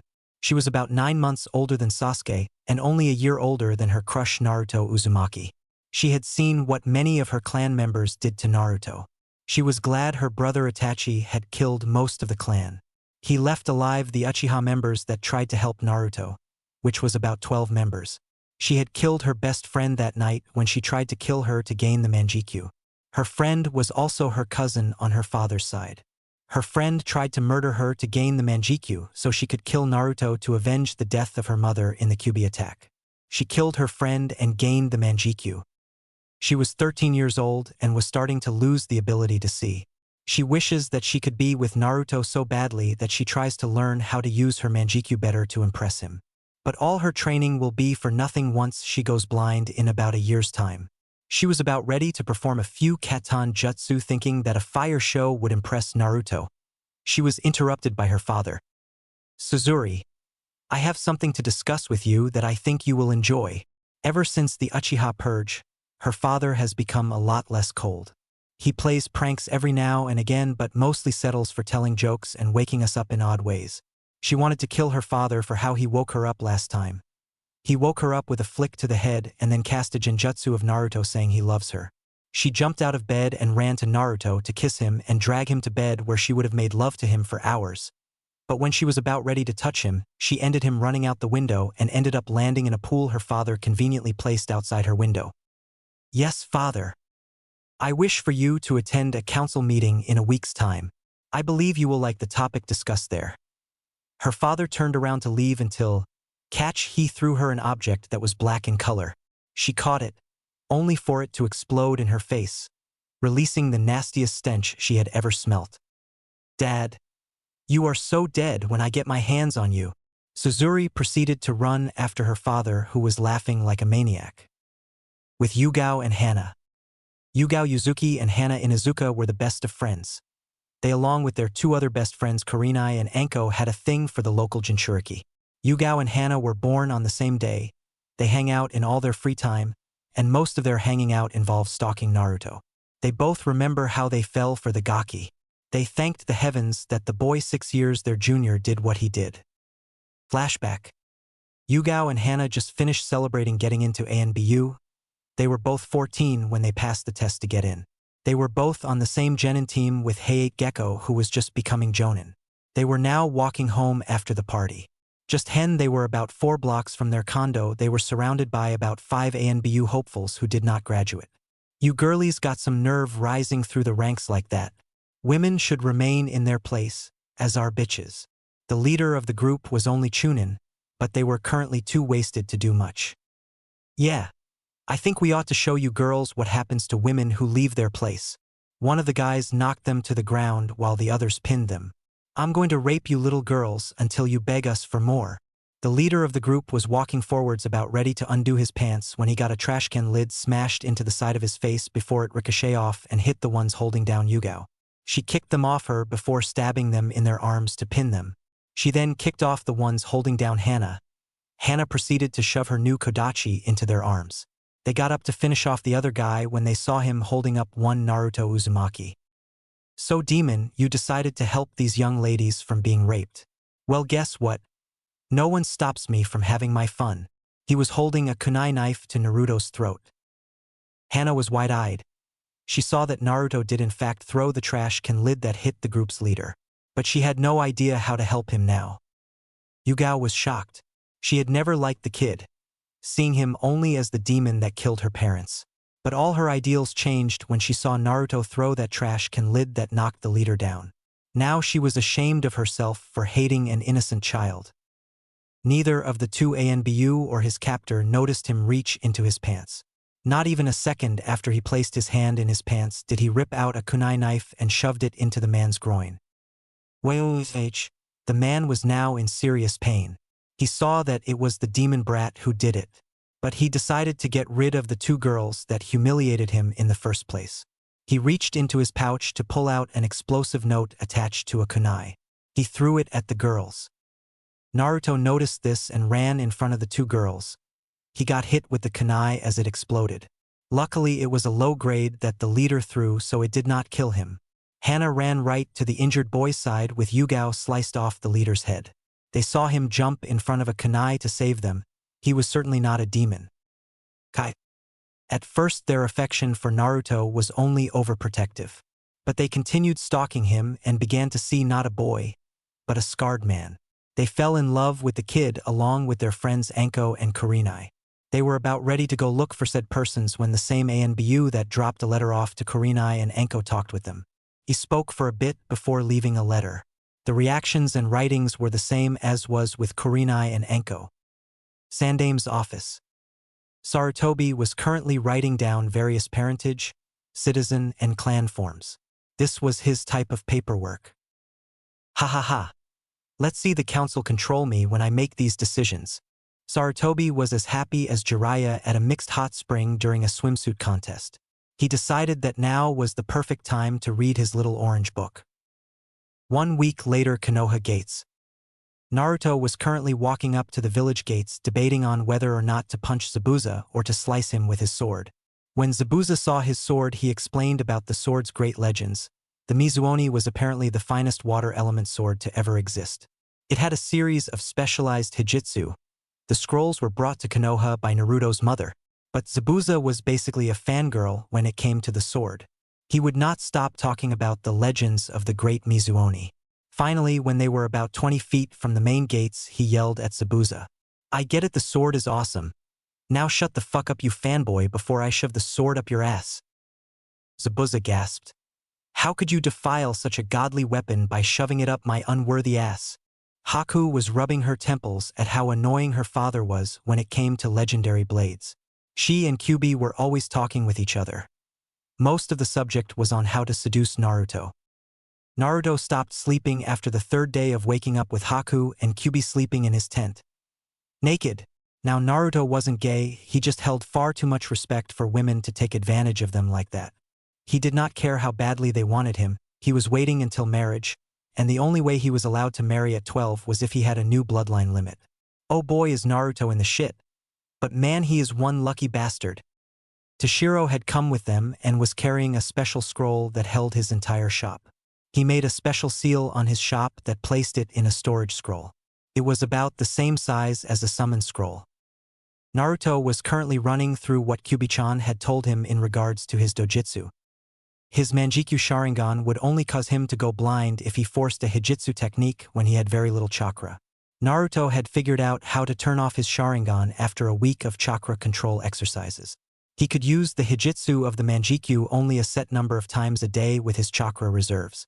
He could use Amaterasu 4 times, Tsukuyomi 6 times, Kamui 3 times, or Susanoo 2 times. After using the techniques, he should have enough left for a few jutsus, but not much. If it was passed on in his family, it would just be like how the Sharingan gains its tomos. His Reikon Byakugan had been purified by demonic chakra, so the usual personalities would not manifest in future generations. But he now had to worry about a second personality that was essentially the opposite of everything Naruto stood for. The second personality was also knows everything the real holder of the personality knows. If the personality gained control, he could regain control. He could use the heavenly archangel, the punishing penance, and the hellish wrath. The techniques themselves don't use much chakra. The Reikon Byakugan is now a stage gained through means similar to how the Sharingan gains tomos. The only difference in form in regards to the Byakugan and the Reikon Byakugan is that the pupil is far more visible. His Akuma Rinnegan was also purified. He will not wither away by not giving in to natural body functions. Kyubi decided to remove that strength, viewing that a human not giving in to what a body must do is basically a human calling themselves God. Naruto has been training with Haku-chan on Ice Element. When she wasn't trying to feel him up, Kyubi explained to Naruto the various paths. Naruto knew he would have to resort to the Rinnegan's darker powers, but would only use bodies if he found it ethically right. He had already created a new summon. It was a dead lizard when he found it. When he turned it into a summon, he accidentally put the original soul back in it. Luckily, it grew attached to him. He made the lizard his personal summon, until he gets an animal path. He could summon it via a seal on his palm that had the kanji for lizard. The difference between the Rinnegan and the Akuma Rinnegan is that while the regular Rinnegan is a metallic purple in color, the Akuma Rinnegan takes on a tan color with the color around the pupil being a golden brown, but in the golden brown it looked like fire was burning. Check profile. His Kurai Saishugen was not changed by much. Naruto would still remember the faces of all those he had killed, but it would not haunt his memories constantly. He would mostly get random nightmares. Naruto had already had his Kurai Saishugen memorize his summon seal, just in case he needed to recast it. He had already used it to break down storage and explosive seals. The main difference in form as far as the Saishugen and the Kurai Saishugen is that the regular Saishugen pupil looks like a mass of blue energy constantly shifting around. The Kurai Saishugen has a tinge of gold swirling around with the blue. Naruto was still walking when he bumped into someone. He looked up to see the eyes of Hayashi Hyuga. Naruto started trying to sputter out an apology. Then Hayashi started laughing. Ha ha ha ha ha ha. Don't worry, Naruto, I'm not going to bite your head off for a small mistake. I actually came here to talk to you in a very important matter. Naruto was as confused as the rest of his group. The Hyuga head wanted to talk to him. The demon brat? What did Hayashi Hyuga want? If I may ask, Hyuga-sama, what is it that you need my student for? Kakashi did not know much about the Hyugas other than the fact that they had an extremely powerful dojutsu and that they were pretty cold towards people. Kakashi did not know if they harbored any ill will towards Naruto or not. You may all stay for this, for it will become public knowledge this afternoon. Naruto's company nodded. Now Naruto, all your life you have never known your parents. I'm sure you often wonder if they are living or dead. Well, I can happily say that your mother is still alive. Naruto looked to the ground at this. Guess she didn't want to be associated with the demon brat. Hayashi immediately realized how he took it and was ashamed of it. No, Naruto, your mother loves you very much. She has been in a coma for the last 12 years and has finally woken up. I can honestly say she would love nothing more than to be with her son. Hayashi explained to Naruto. Naruto looked up, clear happiness in his eyes. All four of them. Hayashi had heard about what happened to Naruto thanks to Kyubi, who he assumed was the red-haired girl ogling Naruto right now. It seems Naruto has a fan club, but it was definitely going to take a while to get used to Naruto having four eyes. Where is my mom? Naruto wanted to see his mother after never seeing her once for the last 12 years. Hayashi only grabbed Naruto's shoulder and turned him towards one of the gates. Standing next to the end of the gate was a red-haired woman with emerald green eyes. She was wearing a long black dress. She was also wearing a large green jacket that hid but complemented her C-cup bust. She had a cute face surrounded by her crimson red hair. Naruto could only stare as the person Hayashi identified as his mother walked towards him. His mother was alive, she still loved him, and here she was. Naruto's mother stopped right in front of Naruto, easily a foot taller than him. She knelt down to his level, looking directly into his eyes. Not even a second later, she jumped forward and wrapped her arms around him, sobbing into his orange jumpsuit. I'm so sorry, Naruto. I'm sorry I couldn't raise you, my child. I'm sorry you had to live an orphan. I'm sorry you have been beaten since. Kushina was cut off by her son embracing her and shushing her. Kushina just continued to sob in her son's chest. Naruto had not even shed a tear. Sasuke and Sakura were confused. Naruto had just been reunited with his mother after not having won his entire life, and yet Naruto had not even shed a tear. Kakashi. Not that I like seeing Naruto crying, but why isn't Naruto crying? Kakashi looked at them. Have any of you seen Naruto cry before? While confused by this statement, they shook their heads no. Naruto has not cried since he was 3 years old. He knew that crying would only encourage the villagers. It would not help him. Naruto stopped crying after a beating that went on for hours before we found him. I was the one to walk up to his still form. There were old tear stains, but those were probably hours old. That was the last time I saw anything on Naruto reminiscent of tears. The last time he cried was 3 hours before he turned 3. He hasn't cried in so long. He's forgotten how to. Sasuke and Sakura were appalled. To forget how to cry. Haku and Kyubi both had tears in their eyes. Zabuza was clenching his fist in anger at the villagers. Not even mistreated children that horribly. Toshiro was ready to do to the leaf what Madara did to Whirlpool. But he knew that it would upset Naruto. Kushina had just finished sobbing and was now just embracing her child as he rubbed her back to calm her down. After 5 minutes of Kushina sobbing, she released her hold on her son before taking a deep breath. Naruto smirked at his mother before talking. I suppose you'll want some information on what I have done with my life.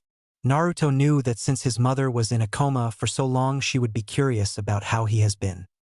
I would love to hear about how your life has been, she sighed before putting in annoyance in a very Naruto-ish fashion. But the council wishes to speak with you in regarding recent events. Sigh, somehow I knew the council would want to talk to me about having 4 eyes. Gives them a reason to try and kill the demon brat. But I guess it's inevitable. So what are we waiting for? Let's go. Naruto stood up and grabbed his mother's hand, dragging her all the way to the Hokage tower. Hayashi chuckled. Naruto was so much like his mother it wasn't even funny. He remembers when Kushina was so excited about Minato being named Yondaime that she basically dragged their whole graduating class down to Ichiraka ramen. He noticed that they were almost out of sight, so he turned towards the rest of the group. Lord Hokage would also like those present to be present at the council meeting. Jiren and Hayashi chuckled at their downtrodden looks at having to be at a council meeting. Hayashi then began the trek to the Hokage Tower, followed by Team 7 and the newcomers. Things are going to get interesting. Council chambers. The council was currently discussing the topic of Naruto Uzumaki. There were 3 sides to the issue of said blonde. One side wanted Naruto killed to prevent the beast from gaining control. This side was dominated by most of the civilian council and the 2 elders. The civilian council was mostly made up of pompous fools who thought they could control shinobi affairs. They were the ones who set up the assassination attempt on Naruto when he was 3 and had a law passed that anyone who tried to adopt him would be executed. They couldn't get enough support to execute the child, so they decided to just settle for ruining his life. They viewed Naruto as a threat to their power. Another side, run by Danzo, wanted Naruto to be turned into a weapon. As soon as it was discovered that Naruto was a Jinchuriki, Danzo practically jumped out of his council seat and demanded he be placed in his root division. He was immediately shot down by the Hokage and all the clan heads, as well as a few civilian council members. He tried countless times afterwards to gain the Gaki as his personal weapon. Once he found about Naruto's new bloodlines, he was even more adamant. The last group was run by those who wanted Naruto to grow up as he see fit. This sect was run by the clan heads and a few of the civilian council. The civilians who managed to help keep Naruto safe were the Ichirakus, the Kuzuganas, and about 3 others. The clan council was completely for helping Naruto out of the hell that the civilians were forcing him to live. Most of the clan council has tried in some way, shape, or form to help the blonde demon container, only to be shot down by the civilian council. Since Naruto wasn't a shinobi at the time, they could not do much. The council was still discussing when the doors to the council chamber slammed open, revealing Naruto Uzumaki and a red-haired woman that seemed to make the clan council uneasy, as well as a few civilians. Standing next to Naruto Uzumaki was the last person you wanted to piss off. The Red Death Kushina Uzumaki. "Sorry, old man, we just got back a few minutes ago." Naruto was panting, so no one had seen his sudden transformation. "Learn some respect, Demon Br Crash." The fat counselor's sentence was cut off by a hard kick from Kushina that sent the fat ass right into the wall. "If anyone, and I mean anyone, insults my son again." Kushina raised her head enough to show her cold green eyes while releasing Ki. "I'll kill you." The civilian council was now completely terrified. Kushina Uzumaki was not one to piss off. Their fears were quelled when Tenten Kuzugana started talking. "Oh my god. You," pointing to Naruto, "are the son of the Red Death?" Tenten ran up to Naruto and started shaking his still exhausted form while yelling, "Please, please, please, please, can you get me an audience with your mother? Please, I'll do a New York thing." Tenten stopped shaking Naruto when she saw that he had 4 eyes, each one with a different form. The top right one had an onyx color. The eye below it was Naruto's normal colored eye, just a bit lighter in shade. His normal left eye was replaced by the white eye of a Hyuga, and his top left eye was a light shade of purple with black rings surrounding the pupil. Tenten was sputtering at the sight of Naruto's eyes, so much so that she forgot what she was asking him. Her father, Tensei Kuzugana, got up and escorted her back to her seat. The discussions were about to begin when the door opened, revealing Hayashi Hyuga with Team 7 and 4 newcomers.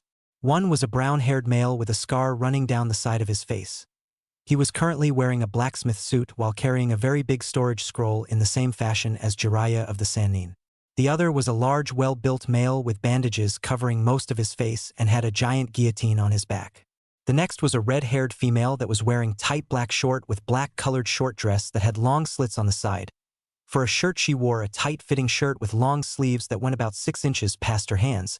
She had her red hair in a fashion similar to the Hyuga genius Niji, the minor difference being that her bangs were let loose.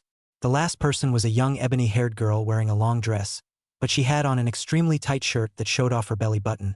She had on an open vest that only reached just below her armpits. Her hair was arranged in a bun. "Sorry we were late. Zabuza needed to check on something. Apparently his wife is in Konoha, and he needed to check the apartment complex she was in." Hayashi had met strange people, but Zabuza's wife certainly takes the cake. She looks like an older Haku, really. But she acted like Hinata when she was Naruto high. The thought scared him. Hinata may be shy, but when it came to Naruto, do not piss her off. The last person who made that mistake couldn't walk for a month and was pissing out blood for 3 weeks. I need to make sure she is okay. She said she'd be here in. Zabukeun, the counselors, looked out the door to see a black-haired woman with a small bump in her belly wearing a large dress walk in. Zabukeun, only 3 more weeks until we get the tests back. Then we'll find out if it's a boy or girl. Everyone looked at Zabuza confused. You could go to the hospital and find out the gender in 10 minutes. My wife's family has old traditions that she likes to follow. It's a little odd, but I still love her. Got a problem with that? Everyone noticeably shuddered. As we were saying, we are here to discuss the topic of Naruto Uzumaki. Naruto, Team 7, and the newcomers, I will call them newcomers until I separate them, left the room along with several people who also were brought by the council. Those who had been brought by council members were Hinata Hyuga, Suzuri Uchiha, Kurinai Yuhi, Anko Mitarashi, Hana Inuzuka, Yugao Yuzuki, and Tenten Kuzugana. Naruto was feeling very uncomfortable right now. He was getting lecherous stares from Kyubi, Haku, Hinata, Anko, Kurinai, Yugao. Hana. Suzuri was noticeably having difficulty seeing him. Kyubi seemed to notice as well. Kyubi walked over to her and took her to the side. She did a few hand seals before placing her hand on Suzuri's forehead. Suzuri then fell asleep. Kyubi walked over to Naruto. Naruto-kun, I kind of need to speak to you in private. Kyubi sent a look at the glaring girls that immediately seemed to avert their gazes. It's extremely important to me. Naruto knew that Kyubi liked him, but right now she was being completely and totally serious. Naruto nodded his head and Kyubi led him to a closet. Before she opened the closet, she did a few hand seals that Naruto knew were genjutsu seals. She then touched the door with her pointer before opening it and dragging Naruto inside. Naruto closed his eyes at the sudden rush of air before it stopped. When Naruto opened his eyes, he expected to see the inside of a closet, but instead he saw a beautiful forest. The sky was a dark blue, showing that it was after dark. The moon itself was a beautiful shade of light yellow glow that shone through the clouds just passing above its bottom section. The ground was covered in beautiful lilies and roses of all shades. He turned around to see a great waterfall that ran into a clear blue lake. The lake was teeming with fish, and the rim of the lake was surrounded by water lilies and frog pads. The most beautiful thing, though, was the spiral rock that looked like it had a staircase going up the spiral. A snake-like arrangement of rocks led up to the spiral. Before Naruto could make any more observations, he was being dragged across the rocks and being led to the spiral. They ran up the spiral. When they got to the top, they admired the scenery for a bit. Kyubi-chan, where are we and why are we here? Naruto was severely confused. He had never seen such a beautiful place. It echoed with a natural beauty that no one's hand could ever achieve. Kyubi looked at him in the eyes with the softest and most loving expression he had ever seen. Naruto-kun, 12 years ago I was taken from here. This is the Kitsune realm. The reason why I brought you here was to give you my love. Naruto was shocked and confused now. How could bringing him here possibly show him love? When I awoke from being sealed inside of you, I saw your life. I saw all of your torment. I saw how many times you were beaten. I saw how at the moment you turned 3 you forced yourself to never cry again. I saw who you were, and I fell in love with you. I have lived for over 107 years. I was never able to fall for any of my kind. But due to me being the heir to the Kitsune family, I must choose a husband. I must choose a mate. Kyubi sighed before continuing. Naruto, Kyubi is only my title, my name that was given to me by my mother and father. A name to a Kitsune is extremely valuable. We keep our names a secret to all. We are identified by our accomplishments or titles until we tell one person our name. The one whom we tell our name to will become our mate. They will become the only person that we may make love to, the only one whose children we can bear. Naruto Uzumaki, I ask you, as I give you my name, will you have me? Naruto was shocked. The Kyubi was asking him to be her husband. Naruto did not know what to do. He opened his mouth only to have Kyubi's finger be placed on his mouth. Naruto-kun, I will tell you my name, but the choice to become my mate is yours. You will have 3 days to decide on what you wish to do. If you say yes, I am yours. If you say no, you may never speak my name to anyone. Naruto nodded his head in understanding, thanking Kami that he did not have to decide right then. Naruto-kun, she pressed her body to his. My name, She brought her head next to his ear and whispered, "Is Kishi." Naruto blacked out as they were pulled out of the Kitsune realm. With Naruto and Kishi had just returned to the room and only a minute passed there. They walked back with their group. Naruto saw Suzuri waking up and went over to her to see what was going on. Suzuri POV. Suzuri had just woken up from that jutsu that the red-haired girl placed on her. The girl said she knew she had a hard time seeing. She said she could fix it. Suzuri was so desperate to impress Naruto-kun that she risked her sai to achieve it. She began to open her eyes, expecting to see things blurrily. Instead, she saw things just as, if not more clearly than before she gained the Manjikyu. She looked up to see Naruto walking towards her. General POV. Naruto was walking towards Suzuri. He wanted to know how she was doing. He saw less and less of her as the years went by. He was curious as to how she was doing. "Hey Suzuri, how are you doing?" Suzuri looked at Naruto and noticed that he had the black onyx eye of a Sharingan user in the eye above his usual right eye. Now believing her earlier conversation with her father. "Hey Naruto-kun, can I talk to you about your Sharingan?" Suzuri wanted to absolutely ravish him until he was tired from making love so much, but thanks to her older brother Itachi's training she was able to quell that desire. It did not do anything to quell the desire she had for Naruto. "Sure. I have some questions of my own." The two sat down and conversed on various Sharingan secrets. Naruto was astounded that she had the Manjikyu Sharingan. Then Naruto asked the question that was eating away at him. "How are we related?" Suzuri expected something like this. Luckily, her father told her of his mother's heritage. He refused to tell her about his father's heritage. Yet, "Naruto-kun, the relationship between us is extremely distant. Our relation is about 1/200 of our gene pool. We are so distantly related we can't even be considered cousins." Much to her relief, she did not think she could go on living if she could not be with Naruto because blood relation was too close. "But my father knew about your mother's heritage. He decided to tell me knowing that I would be able to tell you, although I would have to explain a little history to you." Naruto nodded his head. "Okay, we will have to start off with the Uchiha clan over 100 years ago. The Uchiha clan was enemies with the Senju clan of the forest. We were rivals in all things. Back then, it was the strongest of the clan who led it. During that time we had a few separate branches of the clan. But these branches were more so separate relatives that had a farther relation to each other but still carried the name Uchiha. The total number of Uchihas numbered close to about 500 clan members. Each branch believed in different ideals. The branches were numbered through strength. There were 7 branches in total. Each branch specialized in something. The 7th branch specialized in armed combat. In terms of close combat, they had no equals within the clan. The 6th branch specialized in long-range support. They could fire an arrow from over a mile away and still hit the target they intend to hit. The 5th branch specialized in medicine and poisons. They had books in regards to various herbs and medical techniques, but they could create the perfect poison as well. The 4th branch specialized in infiltration. If they did not want you to see them, you would not see them. The 3rd branch specialized with mid-range support. They were greatly specialized in the use of fire jutsu and pyrotechnics. The 2nd branch specialized in combat by use of other forms of ninjutsu, taijutsu, or genjutsu. They never used techniques that they learned themselves. They only used techniques that they had copied from others. The final branch was the 1st branch. They were the only branch to implement parts of all the other branches into their combat. The 7th through 2nd branches were essentially separate clans of Uchiha, and the 1st branch was the binding agreement of them. But the 1st branch was extremely possessive of the Sharingan. They believed that breeding within the clan would produce perfect offspring. The leaders of the 1st branch copulated.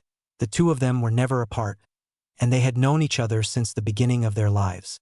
They were born from the same mother and father and were taught that to bear children of one who was outside the clan was the greatest dishonor they could ever achieve. The 2 of them were not just brother and sister, they were twins.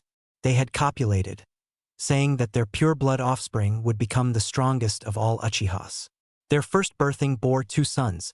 The first of the twins was named Madara Uchiha. Naruto clenched his fist at the name. The second twin was Izuna Uchiha. The 2 of them were named as the beginning of a future Uchiha clan. 9 months after the birth of their sons, a member of the 7th branch offered their child, a girl by the name of Eiju Uchiha, to be the bride of one of the two twins. She was raised by the first branch, but held the ideals of the other branches that opposed inbreeding. Madara Uchiha had been going blind from overuse of his Manjikyu Sharingan. When he finally went blind, he did the unthinkable. He murdered his brother and took his eyes. He became the first Uchiha immortal, for gaining the Manjikyu will give the user immortality. Madara continued to wage his war with the Senju. After 20 years of life, the leader of the Senju clan, Hashirama Senju, came to Madara asking for peace. The only reason he agreed was because all the other branches wanted peace. Years later, he was beginning to believe it was time for Eiju to fulfill the duty his parents had taught them. But he did not know that his clansman had fallen in love with the Senju leader after his first wife died in childbirth. She had been pregnant with his child only a week when Madara found out. Madara was disgusted with the fact she wished to bear the child of one outside the clan, even more disgusted that she wished to bear the child of his archfoe. He sought to punish her, and to make sure that the abomination in her womb would never come to exist. Madara Uchiha, after binding Eiju, after breaking her arms and legs, after slashing out her eyes, raped and murdered his clansmen. When Hashirama discovered the body of his lover, mutilated and violated by her own clansmen, he swore revenge. He chased Madara to what is now the Valley of the End and fought against Madara and a giant black nine-tailed fox. Naruto flinched at that. There was another Kyuubi? Madara was thought to have been defeated by the Senju leader, leaving no trace left of the black Kyuubi. It was believed that Madara had killed Hashirama's only child with Eiju, but he only killed the second child. Naruto went wide-eyed at that. A child with the possibilities of both the Sharingan and Mokuton had survived. The first child of Eiju and Hashirama was not known until recently, after the child had fathered a new generation of Uchiha, and soon, a new generation of Senju. Suzuri sighed. Naruto, the only child of Eiju Uchiha and Hashirama Senju, was Urahei Uchiha. He married a young woman named Tsubomi Haruno. Their only child was Fugaku Uchiha, my father. If Naruto's eyes could get any wider, let them get wider. By now the Mokuton Jutsu that was passed down in its dormant form needed only one more generation to manifest fully into a Kekkei Genkai. The Mokuton Jutsu, however, was only a 1 out of 3 chance of manifesting in one of my father's children. Since the male determines which gender the child will have, it would either be the male or female to pass on the trait. If a male receives it, only his male children would have a chance to possess it. If a female possess it, then it could go either way since females can only give the female gene. Suzuri sighed for what seemed to be the 10th time already. Naruto, I am the last known possessor of the Mokuton bloodline. To prove this, she took out a seed and used her chakra to make it grow. Naruto was now having trouble remaining conscious. Just as he was about to ask more questions, the council room door opened to reveal a trembling Sandame. Why you all MMA kami in now? Not caring that the Sandame was trembling, everyone got up and walked into the council chambers, only to reveal that the walls were now covered in blood and the floors littered with the bodies of most of the civilian council, the 3 elders, and a large group of rude Anbu. Mortified, they looked around to find Kushina Uzumaki standing over the bodies with her black katana. The katana looked like it was feeding off of the dead energy in the air from what Naruto could see. They looked around again to see the clan heads plus the Haruno, Kusagana, Ichiraku, and the other 2 civilians council members who supported Naruto shivering together like a bunch of leaves in the wind. Kushina turned around to see her son with all 4 of his eyes staring at her. She smiled and said, "Sorry. They kind of pissed me off. Council is now in session." Kushina jumped off the table and proceeded to use a fire jutsu to burn all of the bodies and a wind jutsu to get rid of the ash and the smell of burnt flesh. Not being able to take any more shock that day, Naruto did a perfect impression of Hinata. Thump. It was at that moment that Hanabi Hyuga walked into the room. She saw Naruto and started poking him in the forehead. She then turned her head in the directions of all 3 groups in the room before looking at Naruto and speaking, "I think you broke him." The entire room face planted while Hayashi slapped himself in the forehead saying, "Just like her mother used to be." This caused the room to roar in laughter, leaving an unconscious Naruto and a very confused Hanabi. Naruto had just woken up from his shock-induced coma. The last thing Naruto remembered was walking into the council chambers to see his mother standing over a bunch of dead bodies. He had just finished a conversation with Suzuri-chan in the other room. Before that, he had also found out that the Kyuubi's name was Kishi. He also found out that the Kyuubi telling him her name was essentially offering her hand in marriage. The total amount of all these shocking revelations had sent Naruto's brain into overload. He had fainted in front of what was left of the council, and he was now waking up to see a pair of pale eyes barely different than Hinata-chan's, looking at his eyes. He just stared at the pale eyes of the unknown person until he decided to speak. Hi. The eyes he now noticed belonged to a young girl around the same age as the Hokage's grandson. She tilted her head in a very cute fashion that screamed, kawaii. Naruto smiled at her, which caused her to blush a little before she turned to Hayashi. Daddy, can we keep him? He's cute. The young girl started petting Naruto's fuzzy hair and smiled an adorable smile before she was lifted off of Naruto's chest by her father, causing her to pout. Naruto got up and brushed himself off before he looked back at the council room. All the counselors that were not killed by his overly bloodthirsty mother were now sitting down with their guests standing right behind them. He noticed that Zabuza was now taking a seat at the table. There were several spaces open in the council room. He wondered if they would fill them or not. Now that the council is in session, we have come to discuss the matter that is Naruto Uzumaki. Naruto looked at the Sandaime, wondering what the hell he was talking about. The aged Hokage knew that he was not the demon. Hell, he had even met the Kyuubi not even a few hours ago. So what the hell was going on? Tsuchi Ichiraku stood up to speak. Due to Naruto's status in being the last of his clan, he now falls under the CRA, Clan Restoration Act. It is also made more apparent now that he has a new bloodline, a powerful one at that. The rest of the council nodded while the girls in the room were wide-eyed for some reason. Naruto was severely confused, so he decided to start asking questions. Hey old man, what do you mean new bloodline? I don't know if my new abilities can be considered new or not. And what is the CRA, and how exactly do I file under it? Hell, I didn't even know I was a part of a clan. The counselors only chuckled at Naruto's ignorance, and the girls in the room looked at him with a mischievous glint in their eyes. Naruto, he turned to look at his mother, who was scratching the back of her head much like he usually did. I believe you will want to sit down for this one. It will definitely be a shock to you. Naruto decided to listen to his mother and went to sit down until his mother stopped him. Naruto, your seat is over there. Naruto looked to where she was pointing. His seat was right in between Fugaku and Hayashi. Deciding to listen to his mother, he walked over to the seat and sat down. He noticed that Fugaku and Hayashi were planning something. And boy, did he have a bad feeling about this whole thing.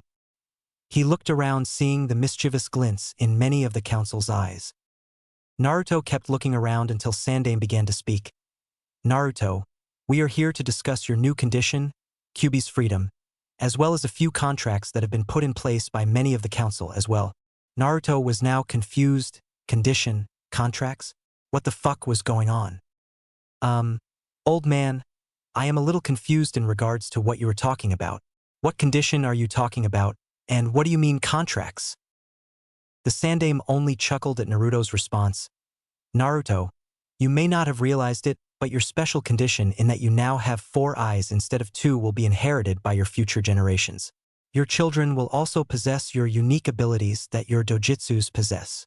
The Sandaime had to stifle a snicker at Naruto's confused reaction. Okay. So what does all that mean, old man? Naruto may have gotten some upgraded dojutsus, but he was still the dense blonde idiot. Sigh. This was going to take longer than he thought. Just as Sandaime began to speak, Zabuza decided to dumb it down. Look, Gaki, what the old man here is saying is that our 4-eyed condition along with your new eyes will be passed on to your children. They will be passed on through your children as well, essentially making a new Kekkei Genkai. Naruto seemed to get the dumbed-down version better. Zabuza only hoped his daughter could get the Gaki to smarten up a bit more. Oh, okay. But what do you mean by contracts? As far as I know, I do not owe anybody anything. Naruto was really confused. What contracts were they talking about? Before he could begin asking more questions, his mother grabbed his shoulder. Naruto, sweetie. They are talking about marriage contracts. Silence. 1, 2, 3. What? What do you mean marriage contracts? Naruto was starting to hyperventilate again. Not even a week ago he had received 4 dojutsus that were slightly more powerful than the originals. Next he finds out his mother is alive. Kishi-chan is offering her hand in marriage, and now this is dropped on him. Before he could faint, he was slapped on the cheek to keep him up. Naruto, what we mean is that several of us have set up marriage contracts between you and our daughters. There are also several jonin that have come here to ask for your hand in marriage as well. Naruto looked around to see Hana, Yugao, Kurinai, and Anko with smirks in his direction. The counselors that had proposed the contracts with their daughters were Fugaku, Hayashi, Tuchi. Some officially made a contract for Hana, while Sarutobi made a contract for each of the jonin who asked to marry Naruto. The next bomb was dropped when Zabuza made a contract, since he was now made counselor due to his wife's bloodline. Naruto was trembling, he was confused and scared. Kishi-chan had just asked for his hand in marriage not even a half an hour ago. Well, Naruto, all we need now is your signature on these contracts, and then we are officially done. Sandaime was very happy. He knew there were many villagers who disliked Naruto. He thought perhaps Naruto would jump up and scream hallelujah for his good fortune at the moment. He did not expect Naruto's reaction. Naruto stood up. Most of the council thought that he would immediately sign the contracts. They did not expect him to look up and begin walking towards the council doors. Before he left the room, he turned around. I am not rejecting the offers, nor am I accepting them. I just need time to think.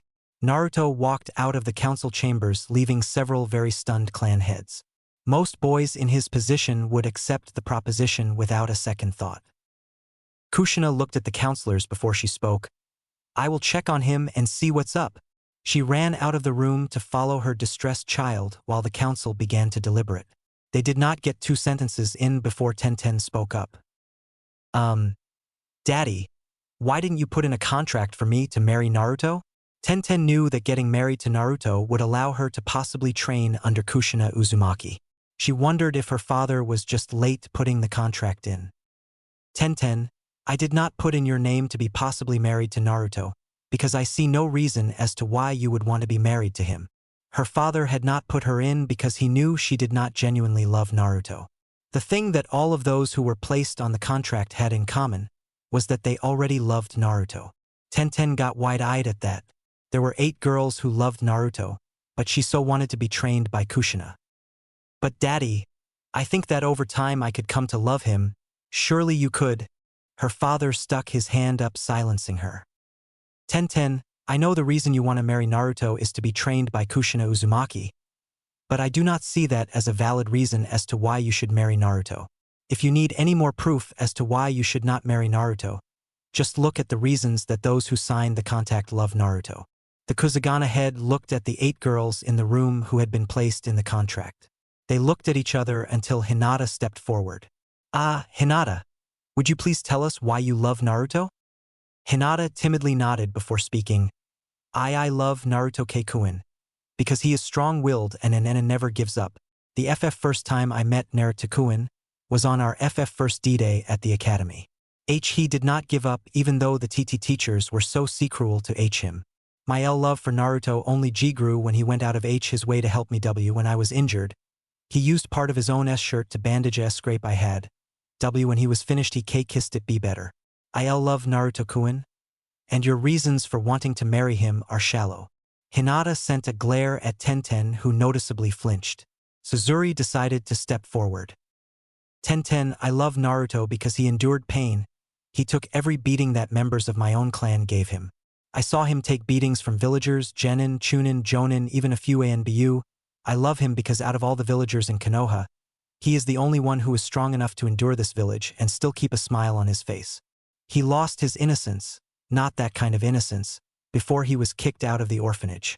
My father tried so many times to adopt him, but every attempt was blocked by the civilian council. Tenten looked down as Ayame walked up. I love Naruto-kun because of what he did and had to endure. I found him half buried in the snow with little more than rags on.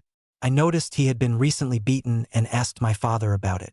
When he finished explaining to me, I ran into the room we had left him in and embraced him in a hug.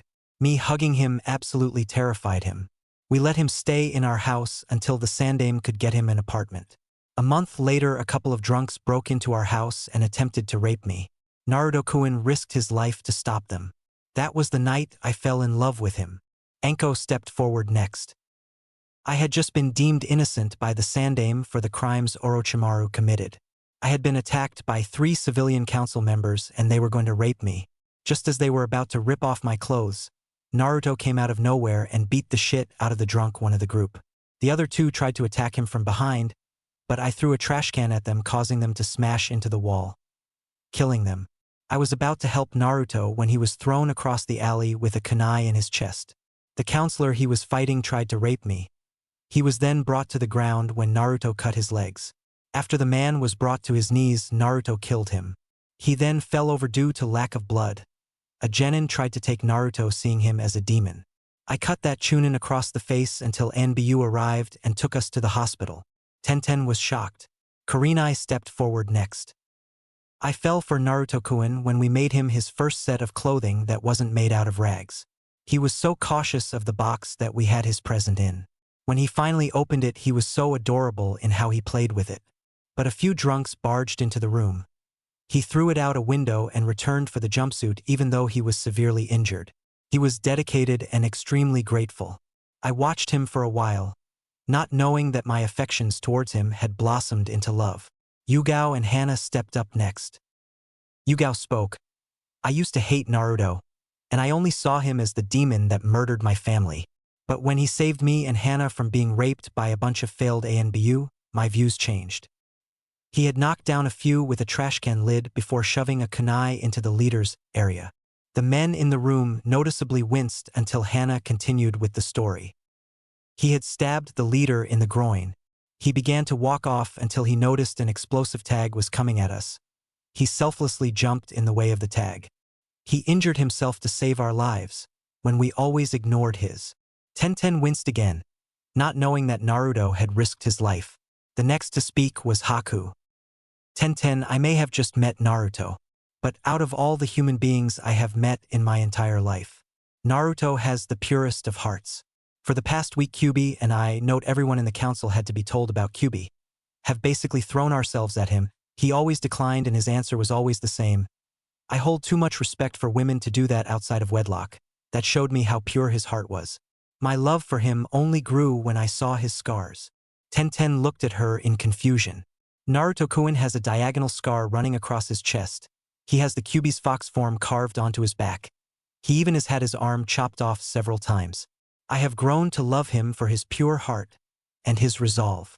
Tenten looked down until her father spoke. So tell me, Tenten, why do you wish to marry Naruto? Why do you love him? Her father placed great emphasis on the love part. Tenten thought for a minute, knowing she did not love him. She only wished to marry him so she could be trained by Kushina Uzumaki. Man, did she feel shallow. The council looked as Tenten sat back down, satisfied that she had made the right choice. Now that that portion is over, we only need Naruto to sign the contracts. We also need to discuss the topic of Kyubi. Sarutobi looked around to find that the Kyubi was not in the room. Well, shit. With Naruto. Naruto did not know what to do. He had just found out that his mother was alive, that she was in a coma for the past 12 years. Then he is offered Kishi's hand in marriage. He would have agreed to it that night. But then the council as well as several jonin had set up several marriage contracts. He knew absolutely nothing on how Kitsune's view partnership. So he was currently sitting on the fourth's head. The same question running through his mind. What should I do?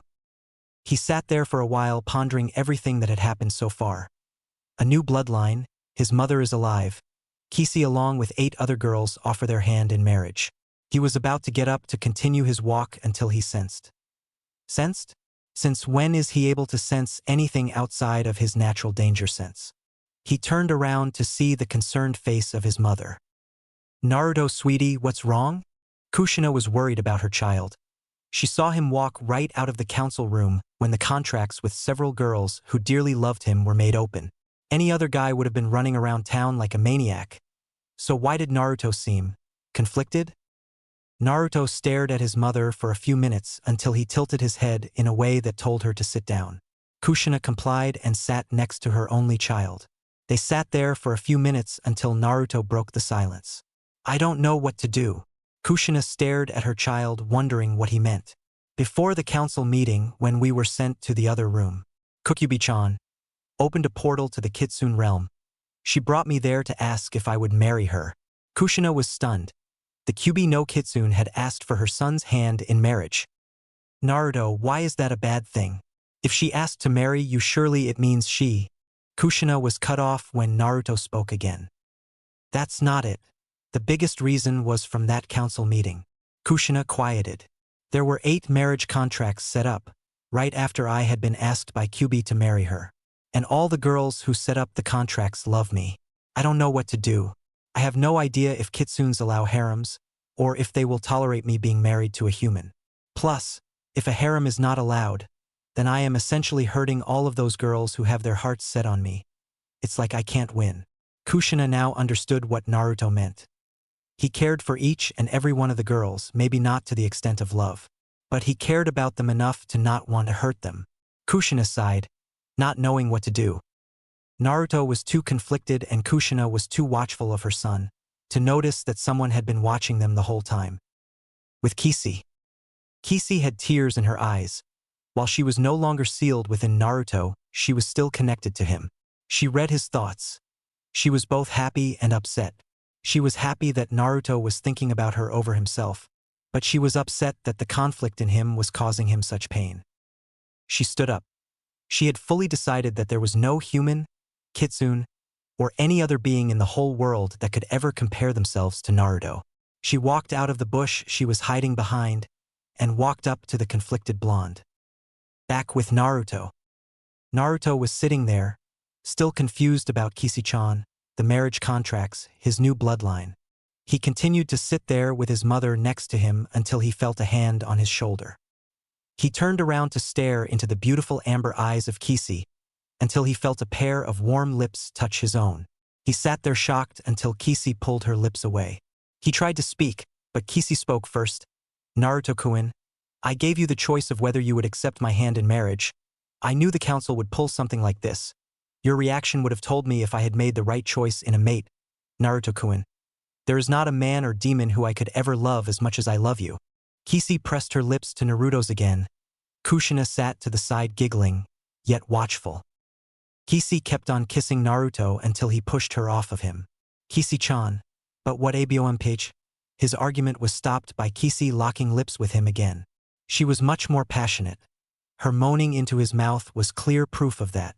They separated again with a trail of saliva connecting their mouths. Naruto, a kitsune law states that when a kitsune has chosen their mate, they can set terms that they find necessary.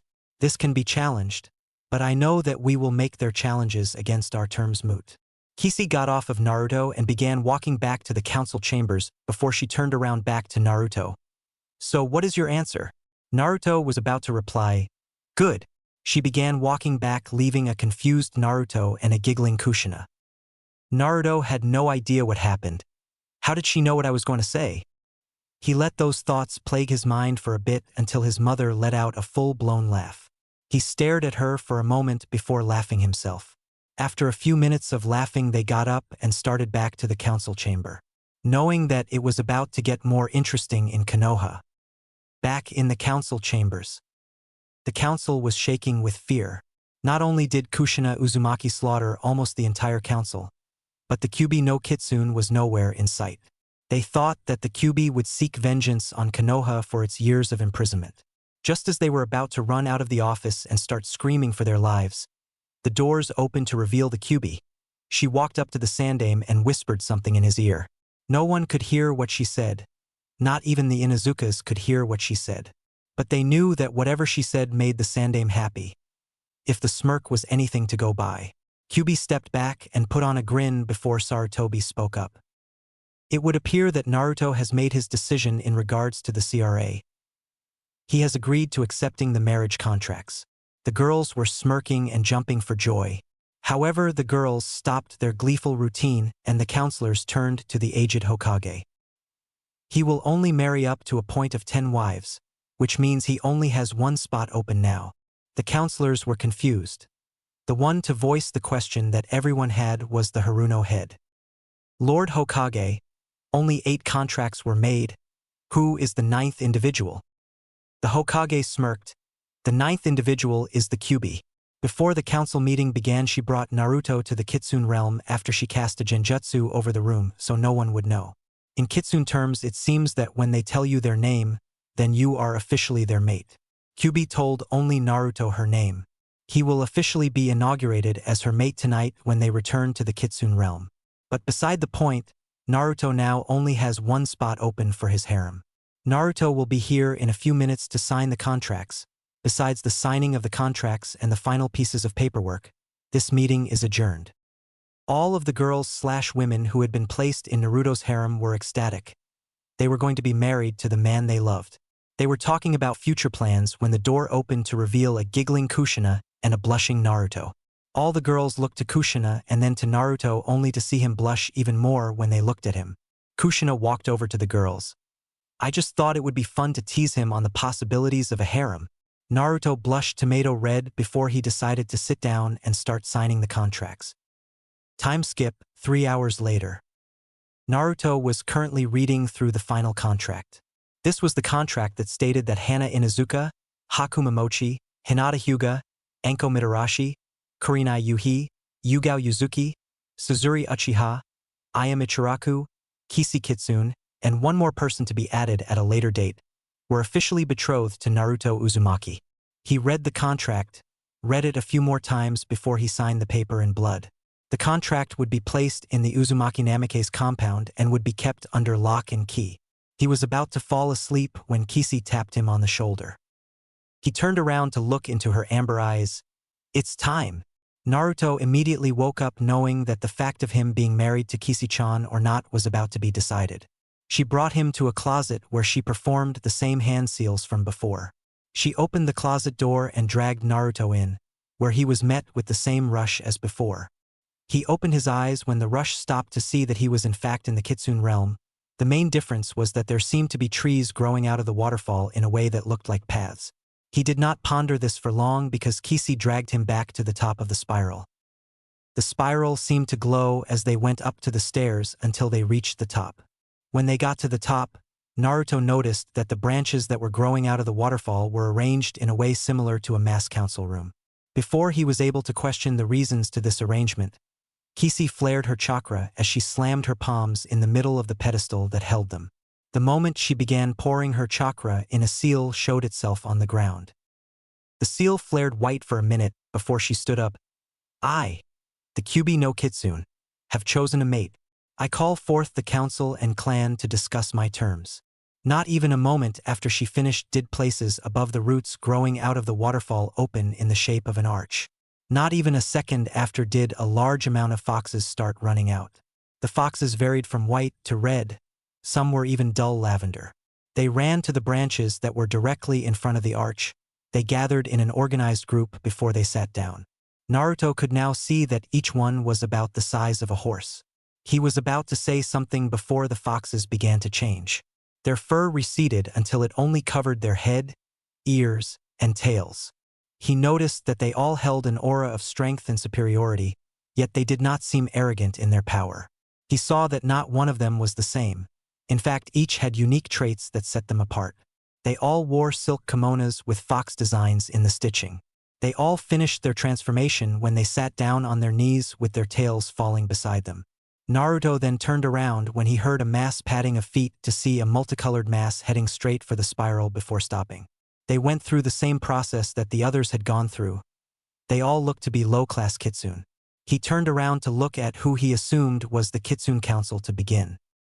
He stood there until a wide arch in the waterfall opened to create a doorway. Out of the doorway stepped two imposing figures. One was a man with long silver hair with a proud disposition. He wore a white battle kimono with red fox designs in the fabric. He wore what appeared to be silver samurai shoulder pads with a chest plate as well. At his side was a sword that seemed to glow in the moonlight. He was pale but not ghostly, and he had slit green eyes. Think Sephiroth with Sesshomaru's kimono and the Shodame's shoulder and chest armor. The other was a woman with crimson red hair that flowed down past her back. She wore a beautiful white kimono with flower designs on it. She carried a long staff on her back that was covered in intricate golden designs. She was pale, but still a darker shade than the male beside her. Her eyes were a purple color with a black slit. The two walked onto the platform created by the roots. They walked up to the front where two seats materialized out of the air. They each sat down. It remained quiet until the male stood up with a smile on his face. "Kyubi, it has been too long, my child." Naruto was shocked. This man, the one who held an aura of power that would put the Sandaime to shame, was Kishi-chan's father. He stared at the man who seemed to smirk in his direction. He immediately grew nervous when those eyes looked into his own. He smirked after he had finished looking into Naruto's eyes. "Though I am curious as to what the terms you are speaking of are, daughter." Kishi immediately gulped. She walked up to the edge of the pedestal where she kneeled.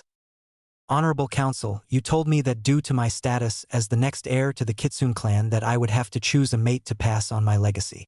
For the last 107 years I have never been able to fall in love with anyone. Until I was sealed inside of Naruto Uzumaki.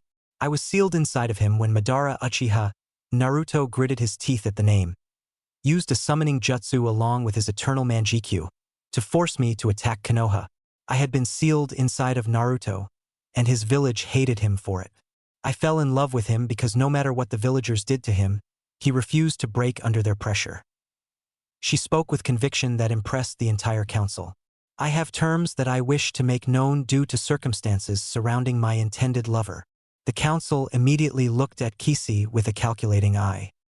Her father simply smirked. "Please state the conditions and circumstances surrounding your intended mate." Her father seemed calm, but one could easily see he was excited, for one reason or another. Kishi rose from her kneeling position. "Honorable Council, father, and mother. My intended mate is the only possessor of all four of the great dojutsu." The council was shocked.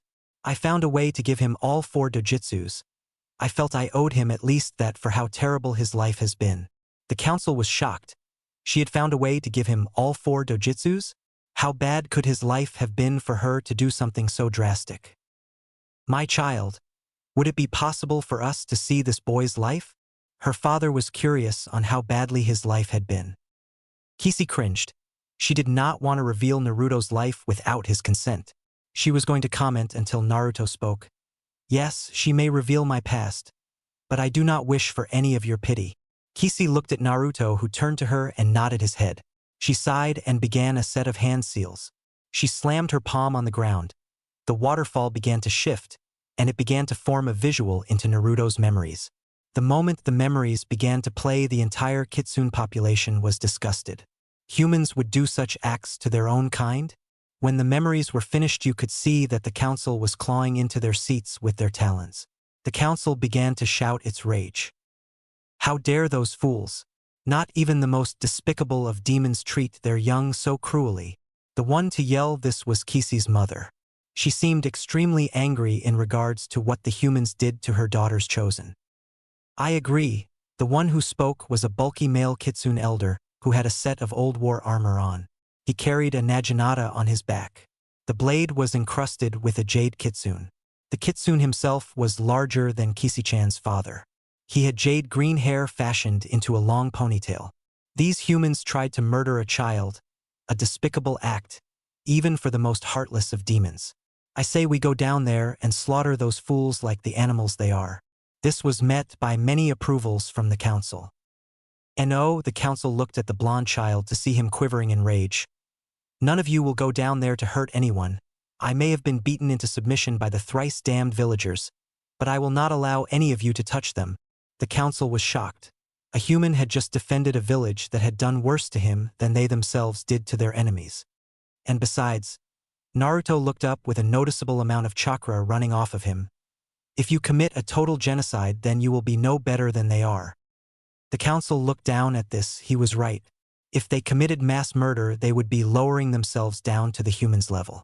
But one thing that perplexed them was why he had no scars. "Excuse me, Naruto." The one who spoke was Kishi's mother. "Why is it that you have no scars?" The council looked to Naruto, who sighed. They saw him begin to remove his upper clothing. They were confused by this action until a shimmer displayed itself over his body. The council was disgusted. The child had more scars than the war hawk on the council did. All the kitsune below them were already enraged by the humans when they saw his memories on the waterfall. When they saw the scars, they began to wonder why they did not wipe them out. The council stared at Naruto's scars until they noticed his eyes. All 4 of them. Kishi's father smirked. So that's how you gave him all 4 bloodlines. He must have already had them in his system. I'm assuming this involves those terms you were speaking of earlier. Kishi proceeded to explain everything that has happened up to that point. The council deliberated on what should be done. They finally came to a decision. Very well, Naruto Uzumaki. As of this moment, you are now married to the heiress, Kishi Kitsune. An official ceremony will be held. But before we officially inaugurate this ceremony, is there any of the Kitsune clan who wishes to object to this marriage? None of the Kitsune clan seemed to challenge the marriage. Just as the council was about to begin the official ceremony, someone spoke up. I object. The council turned towards the one who spoke and sneered.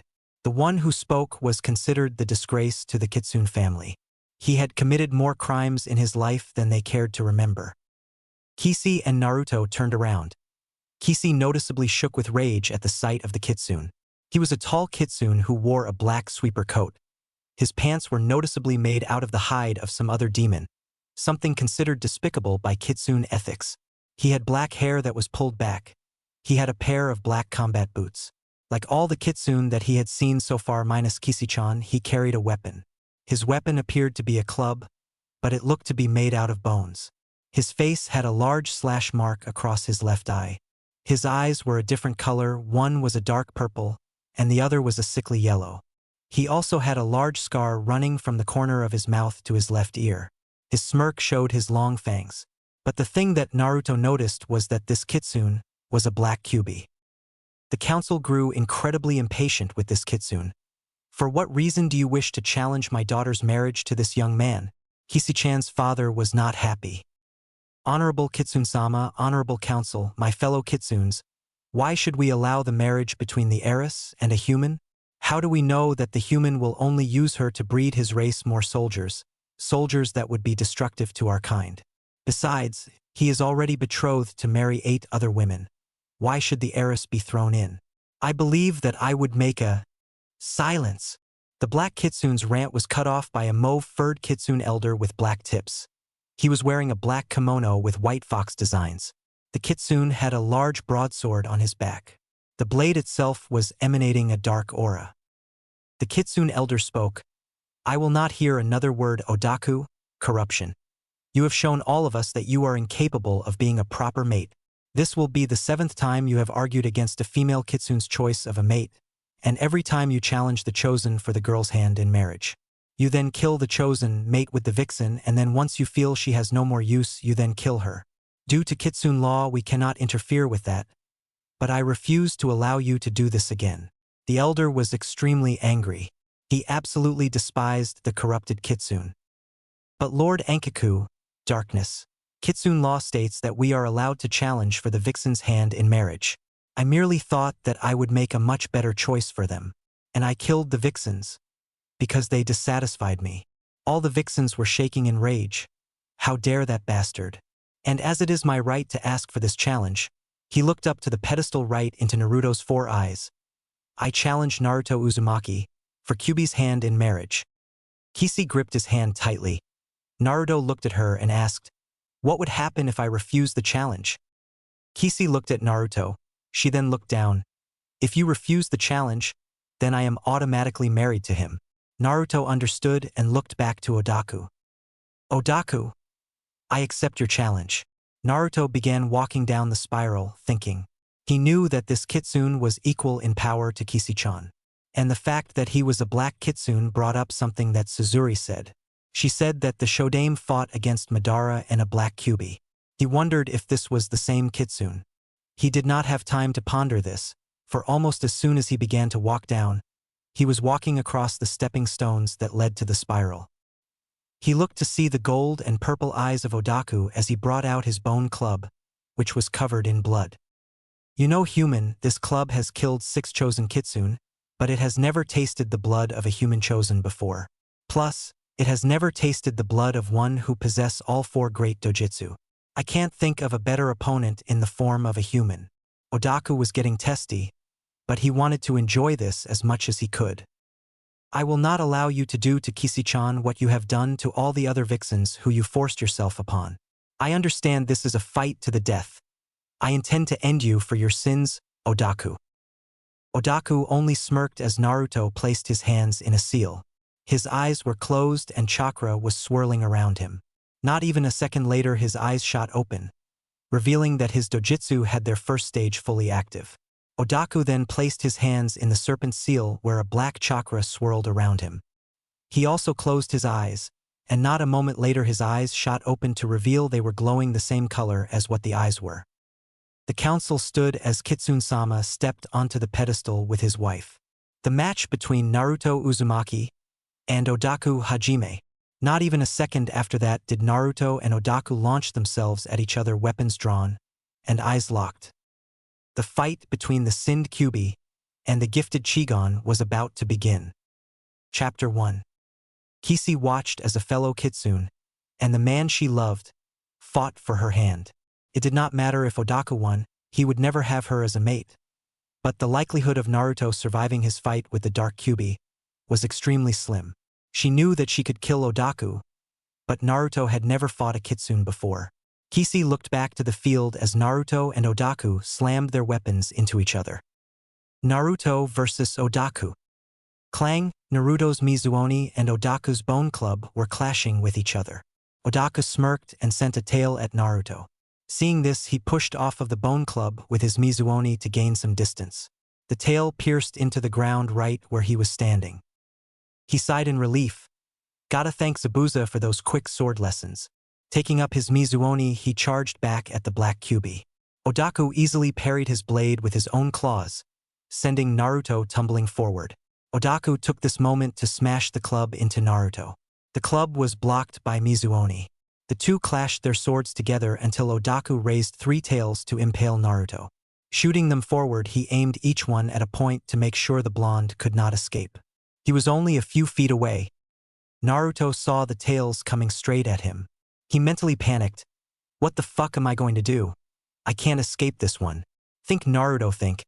How the hell are you going to get rid of those tails before they hit you? Naruto thought about this and inwardly smirked. Odaku was only a foot away when Naruto screamed, "Kamui!" Odaku immediately felt extreme pain in where his three tails were. He jumped back to see that half of the three tails were gone. The stumps bleeding where the rest of the tails once attached. He cringed as he looked back at Naruto. Right where his tails were aiming, there were small vortexes. Each one had a piece of his tail sticking out of it. The vortexes seemed to be pulling it in. Odaku snarled at the blonde before he jumped at him. Naruto blocked the strike with a cross block before he sent his foot out, burying it in Odaku's chest. The Black Kyuubi stepped back, not expecting his kick to be that strong. Odaku was distracted long enough for Naruto to pull out his Mizuoni and jumped over Odaku. Odaku watched as Naruto brought the sword down, slashing him across his back. Age. Odaku lurched forward, feeling something else, not just the slash across his back.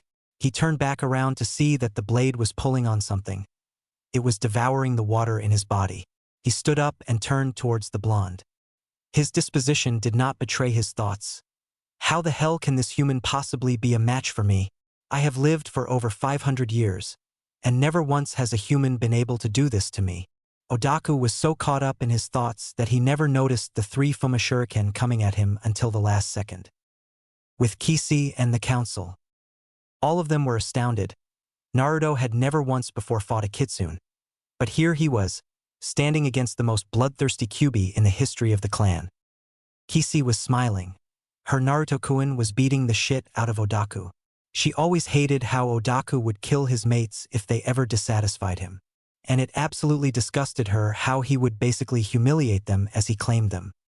Lord Kitsune was intrigued when Naruto used smaller Kamui to get rid of a few of Odaku's tails. He never liked Odaku. He often wondered why they allowed him to remain in the clan, for he did not really follow Kitsune customs and laws.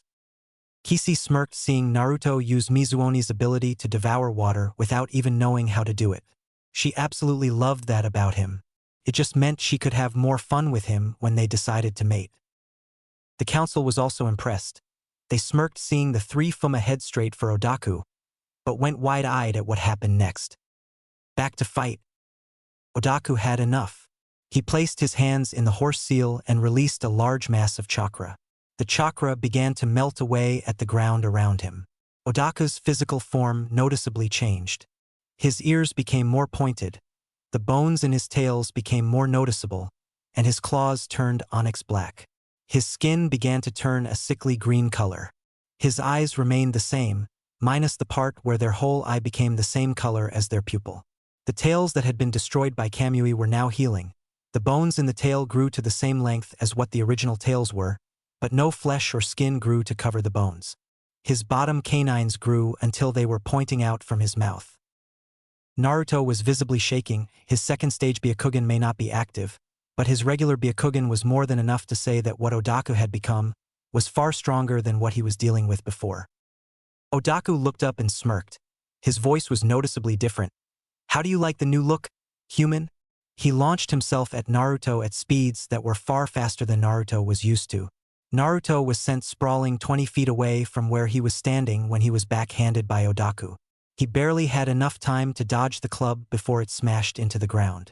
He parried a strike sent by one of Odaku's bone tails. Naruto was shit scared right now. He had to use the first level of his dojutsu to keep up with Odaku before, but now he probably would have to use second level to actually do any damage.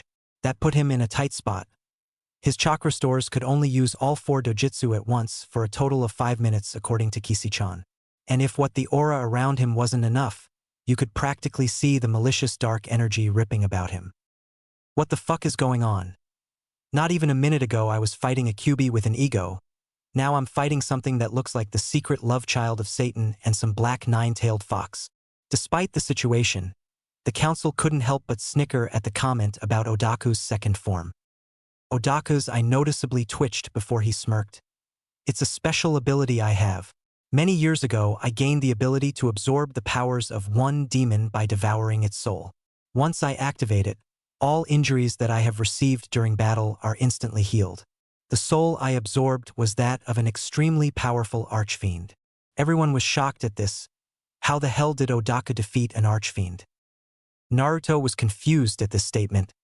What the hell is an archfiend? Odaku smirked at this and performed a few hand seals. Kenjutsu, Kankai, Forbidden Art, Soul Release. At that moment an ether began to manifest itself. It began to take a physical form. What everyone noticed was that there seemed to be a bunch of chains surrounding the form. After a few more seconds a physical form could clearly be distinguished. Standing there surrounded by chains was the current leader of one of the 7 fiend clans. He had disappeared 7 years ago when the Kitsune clan went to the Archfiend realm to set up an alliance. The alliance was a failure when the Kitsune clan was blamed for his disappearance. The 2 clans have been on rough grounds ever since. A female Kitsune elder wearing a floral kimono stood up. "Odaku, it was you who kidnapped the Archfiend of Pride?" Odaku snorted. "So what? I would suggest you shut your mouth, wench, before I decide to come up there and challenge you for your seat." This severely angered the council. Odaku has been growing more and more corrupt, and now he had crossed the line. Lady Kitsune stood up. "Odaku, you cost the Kitsune clan an alliance with the Fiend clans. Not only have you disgraced yourself in Kitsune law, but you also essentially betrayed us when you kidnapped the current leader of Pride." Odaku only sneered in her direction. "As if I care, I saw a chance for power and I took it. How do you think I turned into a Kyuubi when I was born a disgusting Hanyu?" Many of the Kitsune growled. Unlike a few clans, Kitsune did not shun relatives if they had human blood in their veins. Naruto became confused. "Hanyu? What the hell is this guy talking about? And what is this about the Fiend clan? I seriously would love to know what is going on around here, so I can finish this fight and take Kishi out to dinner." Kishi blushed at this comment but immediately hid it, knowing how much danger Naruto was in. Odaku turned his head towards the blonde. "I'll tell you what is going on here." Ningen Lord Kitsune was digging his claws into his palms. Calling someone Ningen was considered an insult amongst the clan. "I was not born of Kitsune blood, or at least not full Kitsune blood. My mother was a very lustful Kitsune, while my father was a very kind man. My mother fell for the man and immediately seduced him. A year into their relationship they married, and a month after she became pregnant with me." Odaku grew quiet at this point. "On the day of my birth, A group of humans went on a fox hunt. My mother was pregnant and had gone into labor, and they intended to kill her. And me. But my father managed to drive them off. He came back to my mother, dying in her arms. The group found my mother, but was unable to kill her. She had gone into her fox form as soon as I had finally left her womb, and she immediately used Kitsunbai to end their miserable lives. But she ended up setting the house on fire. She managed to bring my father's corpse and lay with it one last time while wrapping her tails around me for protection. By morning, I had been baptized in the blood and ashes of my own parents. Odaku sighed before continuing. I spent years wandering around, killing for food, stealing for wealth and warmth, until I grew strong enough to fight off lower demons, and began devouring them. By the time I had reached 100 years of age, I could take on even the strongest of lesser demons. I even fashioned a weapon from the spine of an ogre demon who thought I would taste good. Not more than 80 years ago, I saw the founding of your village, Konoha. I had seen many things happen in life, but the founding clans actually working together for a common goal. Now that was something I did not expect. After 20 years, I was approached with an offer by Madara Uchiha. Naruto's eyes widened in fury. He offered to rid me of my human blood by using a forbidden demonic jutsu created by an aged devil. I would become a full kitsune and gain all the powers that one at my age could receive. And all I had to do was fight for him 2 times. The first time I fought for him was when he battled Hashirama Senju, one whose clan was blessed by the forest branch of the kitsunes, and the second time was only 40 years ago, when he asked me to help him raise Whirlpool Country to the ground. Silence. Naruto looked at the kitsune, rage evident in his eyes. Here was one who was responsible for the total genocide of his clan. He looked down at the ground, clutching his sword tight enough to make the metal creak a bit. He had one thought going through his head. No, holding back. Naruto snapped his head up and showed his eyes in their second stage. With Kishi. Kishi was shocked. He unleashed all 4 of his dojutsu's second levels. He would only be able to have them active for a total of 5 minutes before he ran out of chakra. And he was likely to use the hijitsu of the dojutsu. Naruto, are you crazy? You use those for too long and you will burn up all of your chakra. Naruto. Naruto heard Kishi, but chose to ignore her. He was severely going to regret that later though. He was about to charge in to attack Odaku when he noticed something.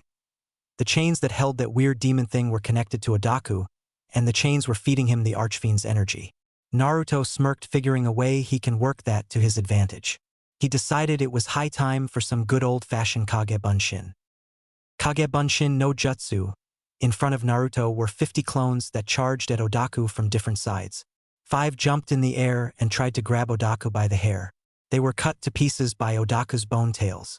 Anther 10 threw shuriken to his back while 5 threw kunais with explosive tags at his front. Odaku raised his tails and knocked them back at the users. His left 30 clones to start engaging him hand-to-hand combat. The 30 clones ducked and weaved inside his guard, getting in a few hits. But Odaku just kept slicing the clones until only 5 remained. The 5 charged at his front. Odaku was about to slice the one to his left, but was stopped as the one to his right threw an explosive note. He blocked the note with his bone tail. He turned to destroy the clone to find it was gone. He looked around him before feeling something grabbing his legs. He looked down to see 2 hands grab his legs before he was stabbed into his back with a kunai. He slashed the clones and saw the last 3 heading towards him. He wrapped all 3 of his bone tails together and sent them right at the 3 clones. He smirked, thinking that they would all be destroyed, until he saw they were carrying something. It was a chain, and it was the chain that connected him and the Archfiend. He did not have time to stop the attack and ended up shattering the chain, freeing the Archfiend. The chains surrounding the Archfiend began to burn and wither before they shattered as the Archfiend spread its wings. Now that the chains were gone, you could actually distinguish it. Its skin was a sickly white, with red muscles showing all over his body in an organized pattern. Spikes were shooting out of his body as well. His wings were the same color and were large enough to allow him flight. The spikes around his neck formed in a way to resemble a collar, and his head resembled an old rounded crown, yet it was clearly a part of his body. The Archfiend stood with an aura that screamed pride. He turned towards Odaku. Well, if it isn't the coward Kitsune. Odaku was fuming, but immediately stopped when he felt immense pain. He looked to see that his changes were now reversing, and that his tails that were made from bone were rotting away, damaging his body. Odaku looked back to the blonde and said, "How did you know you needed my tails to cut through that chain?" Naruto looked sheepish at this. "Actually, I had you cut them because I didn't have anything sharp enough to cut it with." Everyone's sweat dropped at this and some were cracking up laughing. Odaku was slack-jawed. "You mean to tell me that you didn't even know that you needed to use one of my bone tails to cut the chain? And just because you did not have a sharp enough object you tricked me into destroying the chain without even having figured out that's what it would take to bracket?" Naruto nodded his head. "Pretty much, yeah." He smirked before frowning at the kitsune. "I will win this fight. For the family that you murdered. For the villain that you assisted. But most of all, for Kishi-chan." Naruto launched himself at the Kyuubi and slashed his sword across his chest. He had since deactivated his bloodlines and was now just using his special blade. Odaku slumped to the ground, clutching his still bleeding wound. He turned back to the blonde and roared, "I refuse to lose to some ninjen." He smashed his hands into the dragon seal and released more Yuki than he could imagine. Odaku began screaming in pain as his body began to shift and warp into a fox-like form. He also grew to the height of a 5-story building. At the end of his transformation, standing there was Odaku in his full fox form. His eyes were blood red, his fur a sickening black color with blood stains everywhere. His claws were yellow and all that was left of his tails were 6 full ones, and 3 stumps. He raised his claw and smashed it into the ground in front of Naruto, sending him flying backwards. Naruto got back up and picked up his sword. "Man, how the hell am I going to fight a fox-formed Kyuubi? Kishi-chan told me that they are at their strongest in fox form." Naruto looked at his seal that now seemed to be glowing. "It's now or never." Naruto sliced his palm and applied blood to the seal. He ran through a set of hand seals and screamed, "Kuchios no jutsu." A large puff of white smoke filled the area to reveal a giant lizard with spikes covering its entire back. Its eyes were that of the Rinnegan, but it felt as if it had a soul. The lizard also had total of 8 legs. The lizard looked up to Naruto and actually spoke. "Naruto, what do you want? I hope I can fight this time. You haven't let me out to play since you brought me back to life." Naruto looked at the lizard in the eyes. "Armorous, I need you to get me close enough to Odaku over there, so I can finish him off." The newly named Armorous smirked before he turned his head back to Odaku. "All right, Naruto, hold on." Armorous ran at the giant fox and bit into its front leg. The fox screamed in pain before trying to bite the lizard, only to end up with thorns in its mouth. Armorous smirked and tackled Odaku to get him some more room for Naruto to finish him. He finally managed to get an open window opportunity. "Naruto, finish him, now." Naruto jumped off of Armorous' head and ran straight across Odaku's snout. He pulled out the Mizuoni and jumped up in the air. The blade began to glow and he swung it above his head, aiming right for the point in between Odaku's eyes. He swung his sword and screamed, "Suetun, Swishoha." A large tidal wave came out of the blade before it began to spin and spiral into a drill. Naruto swung the sword one last time as the blade plowed into the area in between Odaku's eyes, drilling a hole right into the brain cavity. Odaku screamed in pain. That last attack may not have hit his brain, but it hurt like a bitch. He fell back as Naruto landed back on his snout. He began snarling, not being able to talk in fox form. Naruto jumped onto the tip of his snout and began preparing hand seals. "This is the end, Odaku." Naruto finished the hand seals and yelled, "Katan, Fenikusu Bakuden." Naruto blew out a plume of fire the size of an elephant as it began to form a bird-like shape. It finished forming and was revealed to be a phoenix. It screeched as it flew forward. Time seemed to slow for Odaku as the final thoughts went through his head. "This is how I die." Naruto placed his hands in a serpent seal, just as the phoenix entered the brain cavity. Katsu. Boom! Odaku lurched back as the phoenix detonated in his head. His eyes began to burn and his mouth was now on fire. He lurched back as his chest began to burn. Not even a second later his eyes began shooting out flames as his mouth was shooting out fire.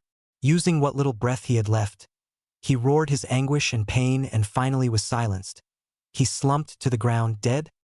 Naruto jumped off of the body as it began to crumble from being burnt. He looked back before giving a satisfied snort. Is it hot around here or what? He began walking back to the spiral when he felt something behind him. He turned around and was barely able to dodge a bone club being aimed right at him. Naruto looked back to see that Odaku was climbing out of the ashes. Naruto was shocked. He sent an explosive fireball into the guy's skull. How the hell does someone survive that? How the hell are you still alive after that? Odaku gave a smirk, clearly not feeling well. Didn't you hear my story? I grew up devouring other demons. One of those demons had the ability to be reborn 3 times.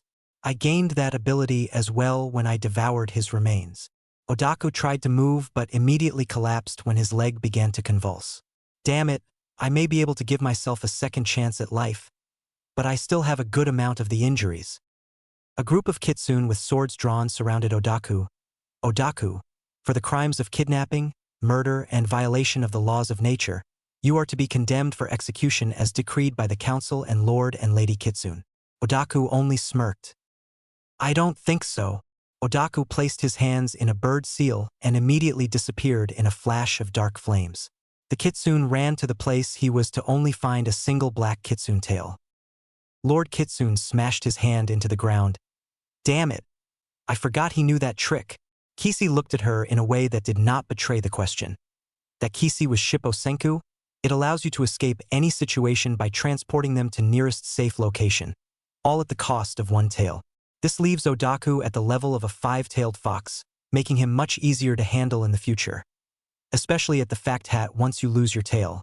You lose it and its power for good. Kishi was happy for that. She looked back at her Naruto-kun and smiled. He had just beaten a QB-level opponent, dropped that opponent's power by a large amount, and found out what happened to the Archfiend of Pride. She was about to begin walking down when she heard clapping. She turned her head and was shocked to find that the Archfiend of Pride was clapping, and not in an insulting way.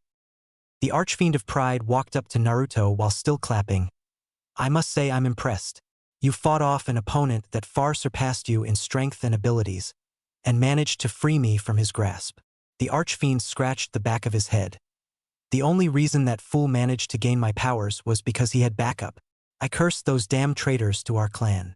The Archfiend was now releasing a mass of energy that was starting to scare Naruto. Noticing this, he stopped. My apologies, Naruto, but where are my manners? Since I know your name, it only seems right that I give you mine. The Archfiend stepped back and took a respectful bow. Think how Agnes bows and Devil May Cry for. I am Shingai Uja, leader of the Fiend clan of Pride. He got up from his bow and stared at the still terrified Naruto. And I must say that even as proud as I am, I can't help but envy your ability to be able to defeat an opponent that I could not. Shingai turned towards the Kitsune Council. I wish to propose a proper alliance between our 2 clans, and I believe Naruto will suffice for the alliance. He turned back to look at a wide-eyed Naruto. What? I'm sorry, but please tell me this isn't going to happen every time I save someone's life. Seriously, if people want me to start marrying people just to pay back being saved, then I will stop saving people. Naruto heard chuckling coming from the Archfiend. No, Naruto, fiends do not marry, nor can we reproduce. While I admit that we do have sexual desires that must be fulfilled from time to time, we do not marry our own kind off. No, what we mean by an alliance is that since you will be married to the heiress of the Kitsune clan, we will give you something to assert you as the binding of the alliance. Your first child with the heiress will have the strengths of the Fiends and the Kitsune, but unfortunately, your child will not possess any of your bloodlines. This is the case only with your first child. This alliance also applies to Konoha, as well as any villages and countries that they are allied with. Naruto was breathing a sigh of relief, not wanting to have to fill that open position on the contract. He already had someone in mind. Kishi came running in and glomped Naruto. You idiot! Don't you ever do that again. Hear me? Naruto rapidly nodded his head. Kishi smiled before capturing his lips in a passionate kiss. Naruto was wide-eyed and was rapidly looking around at the snickering kitsune around him. 5 minutes later, Kishi needed fresh air. Seeing all the kitsunes snickering around her, she blushed before burying her head in Naruto's chest. Naruto wanted to scream, "Kawaii," but thought it would only make things worse for him. They got up and walked towards Lady and Lord Kitsune. Well, it seems like I will soon be calling you son-in-law. I expect you both to be here a week from now to finalize the marriage through a special kitsune ceremony. Naruto nervously smiled, afraid of what would happen if he accidentally forgot. The two of them turned around and walked through the gate back to Konoha. With Odaku. Odaku was currently heading off to find some old friends. He definitely would need backup when he fought that blonde again. That Gaki managed to take him down when his strength was at Kyuubi level, now he was at Gobi level. This would make things harder. He finally found what he was looking for. A cave that was right under an old volcano. He walked down the tunnel and followed down a maze. Half an hour later, he got to the center of the volcano to find a circular platform surrounded by lava. The platform had a throne made up of rocks and lava stones. He jumped onto the platform as 3 more individuals came out from behind some pillars. He saw that it was the Fiends who helped him defeat Shingai. I see that you remain loyal to me, good. The Fiends did not speak. All 3 of them had blank looks on their faces. All 3 were triplets and so did not look any different from each other. He walked up to his throne and sat down. I suggest you 3 prepare more of that delightful serum. 3 mindless fiends won't be enough to take on the Kitsune and Fiend clans. The 3 fiends bowed before running off to do their work. Odaku just used his dark fire abilities to make a 3D replica of Naruto. Soon, he crushed the replica in his bare hands. Soon, Odaku smiled before he drifted off to sleep, waiting for his new army to be made. With Naruto and Kishi had just gotten back to Konoha. They were currently walking around with Kushina to try to find a good place to eat. Naruto had since put on the new outfit that he got made for him in Wave. He was wearing a black sleeveless shirt that covered his abdomen and left most of the shoulders showing. His pants were full length and were tucked into his shinobi sandals. He also had a blade hidden into the sandal to provide a surprise attack. He was also wearing a genjutsu on his face to hide his new eyes. They were currently walking around the mall district of Konoha when Kushina stopped them. I'm going to go get some new clothes. I can't go walking around in the same clothes that I have been sleeping in for the past 12 years now, can I?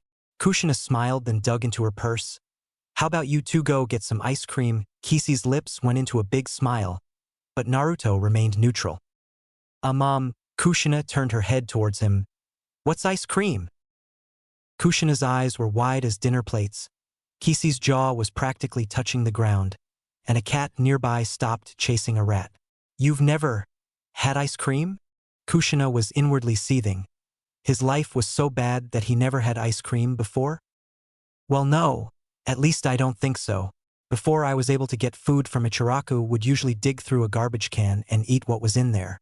I would occasionally sneak into farms and eat some raw eggs. But other than that, it was just dumpster diving for dinner. Kushina was noticeably tearing up and Kishi was right there with her. Naruto did not even have a second to predict his mother wrapping him up in a warm hug. Oh Naruto, I can't stand the idea that your life was so terrible.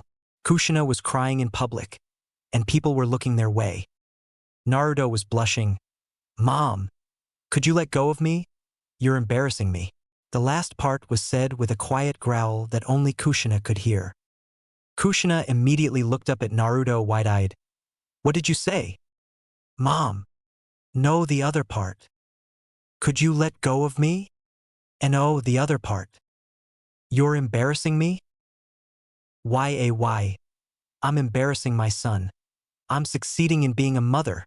Kushina glomped Naruto between her breasts, causing Naruto to have difficulty breathing. After 5 minutes of Kushina practically strangling Naruto, Kushina decided to bring Naruto to an ice cream store. Naruto was walking a few feet behind them when he was pulled into an alley. He immediately took a defensive stance when he saw Kiba. Naruto, you sly dog. I can't believe you got 2 such slamming redheads. Kiba pulled Naruto out of the alley and started ogling Kushina and Kishi. Man, the small one's cute. But man, would I love to bend that tall one over a table and bang her until she screams. Kiba's fantasies were cut off when he felt an extreme killer intent coming at him. He turned around and saw Naruto with flames coming off of him. He saw the shimmer of a genjutsu being dispelled and saw his new Chigon. Naruto snapped his head up and yelled, "That's my mother, you asshole." Naruto sliced his palm and rubbed the blood across a seal. There was a huge puff of smoke, revealing a club covered in spikes at over 20 feet long. Die! Naruto somehow managed to jump at Kiba, who was now running for his life screaming like a little girl. Last time on Naruto of the 4 dojutsu. Naruto, you sly dog. I can't believe you got 2 such slamming redheads.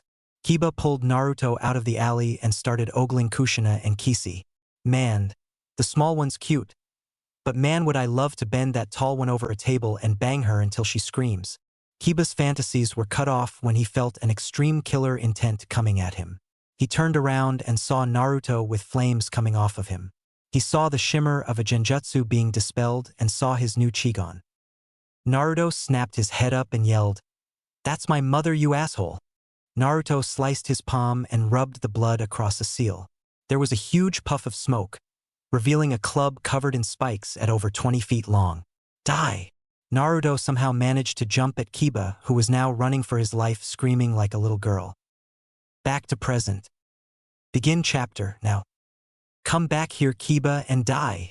Naruto was swinging a flail, one that should be impossible to even move, much less use, trying to hit Kiba. Kiba was currently running through the streets of Konoha with an angry supercharged Naruto on his tail.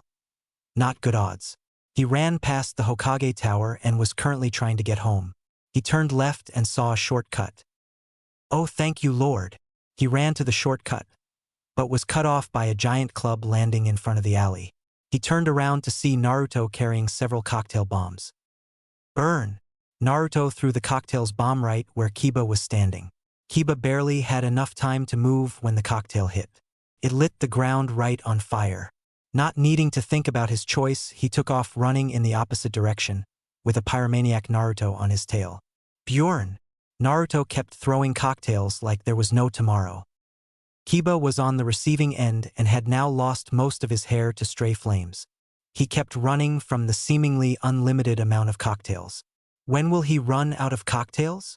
At that moment, Naruto seemed to stop throwing cocktails. Oh, thank you, Lord. He kept running and was going past Ichiraka Ramen when he slipped and ended up plowing into a wall.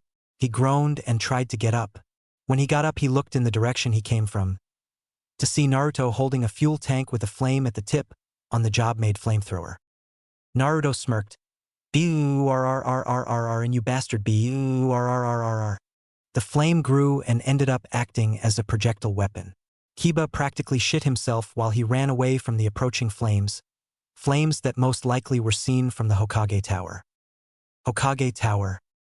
The new council was currently reviewing the contract just recently made when Hayashi's eyes widened. Hayashi, what's wrong? Fugaku asked. His only answer was Hayashi pointing his finger out the window. Everyone looked as their jaws dropped to the ground. Running down a street of Konoha was probably the biggest flame they had ever seen. Sarutobi immediately checked his crystal ball and smirked. Looks like Kiba decided to be an open pervert, and Naruto didn't approve. Everyone's sweat dropped at this.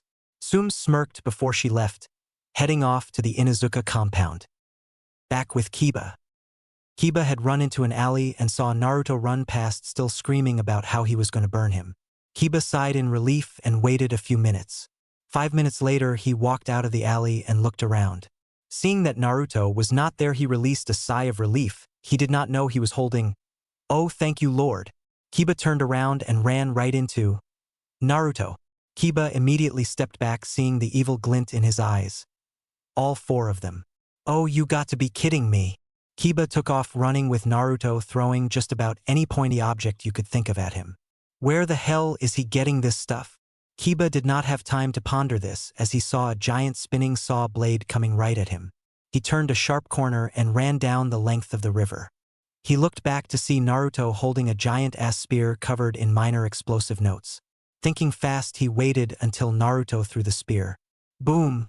The spear hit right where Kiba was standing. Luckily, he jumped into the river and began to swim downstream from there. Half an hour later, Kiba was walking up to the Inuzuka compound. He was soaked right to the bone and was breathing heavily. He grabbed the door of the compound gates and said, "Oh, thank you, Lord." He pulled on the gate, to find it locked. He began to panic and began banging on the door.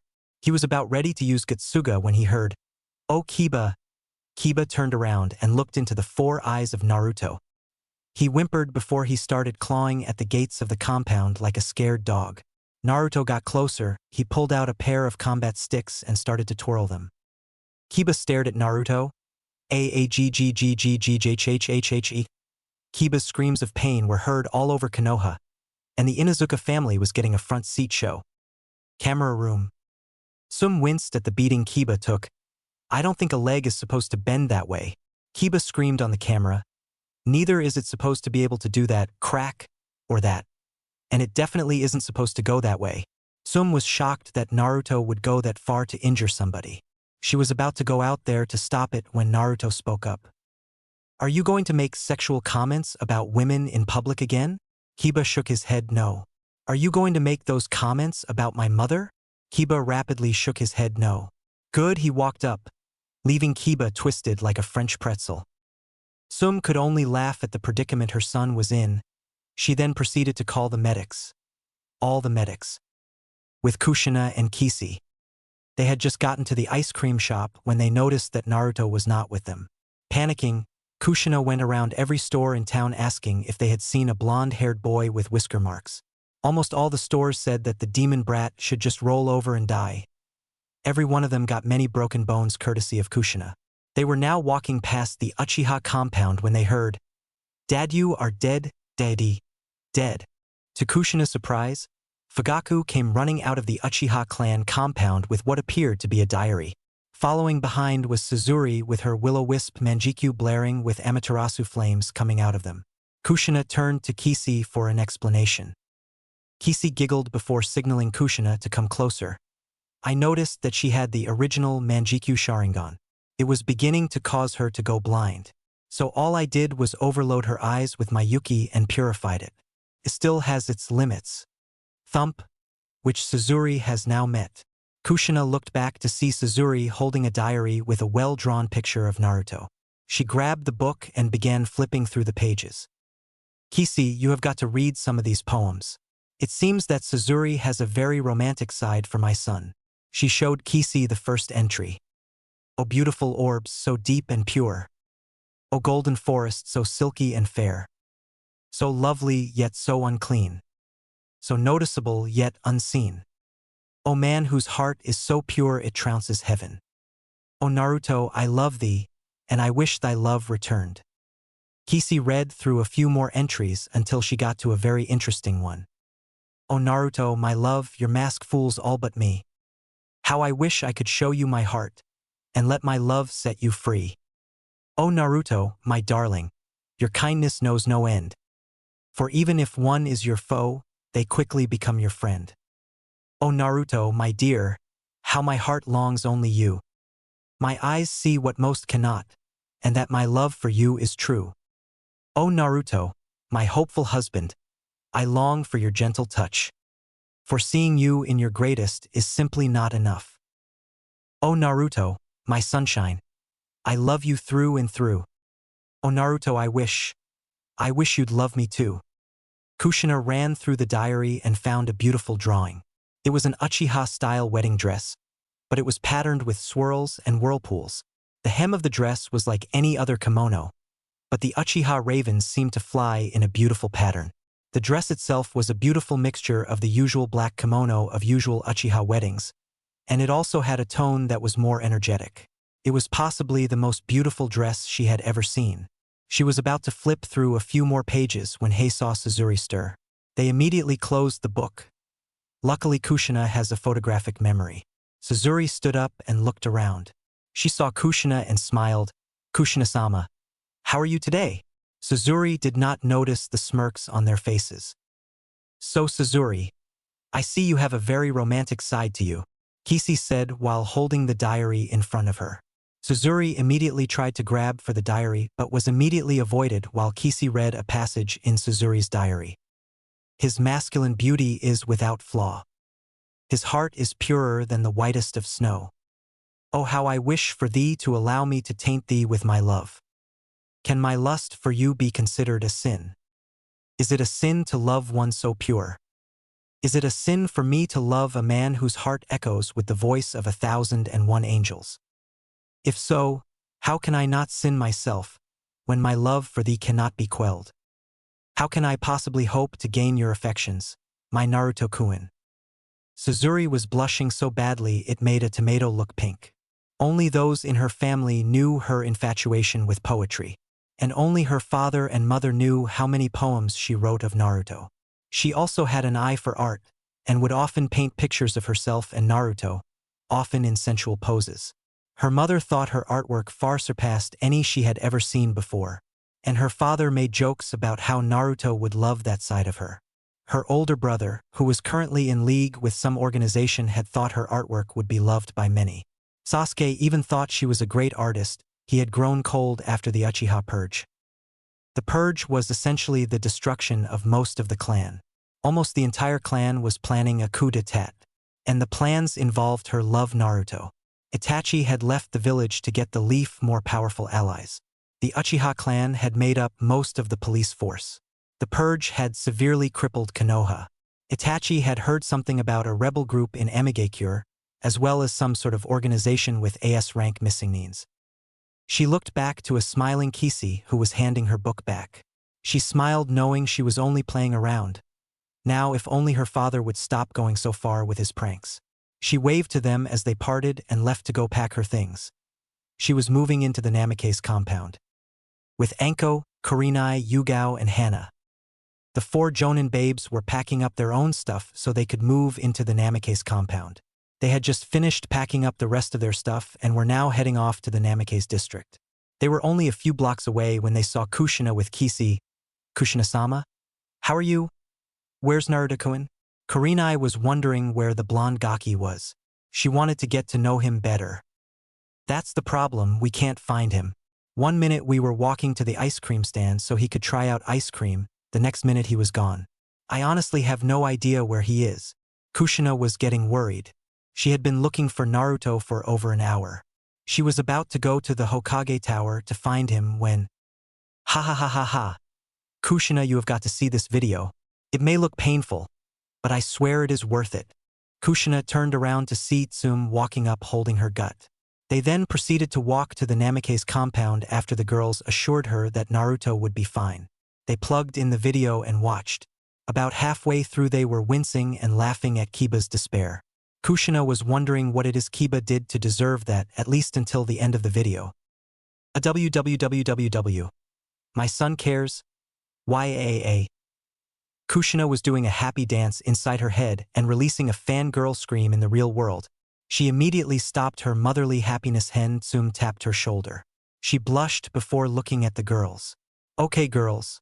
I think we ought to get you all to your rooms. Kushina grabbed the girls and started bringing them to each of their individual rooms. Each room had a different extra feature to it that was specially placed by Naruto yesterday when he got back from the Kitsune realm. Anko's room was outfitted with several dartboards with senbon and kunai sets. She also had a dartboard with Orochimaru's face on it. She had a bed whose posts looked like snakes coiled together. And at the side of her bed was a large fish tank with a beautiful-looking snake. She went up to the snake and noticed that it had Rinnegan eyes. She smiled seeing that Naruto entrusted her with something so beautiful.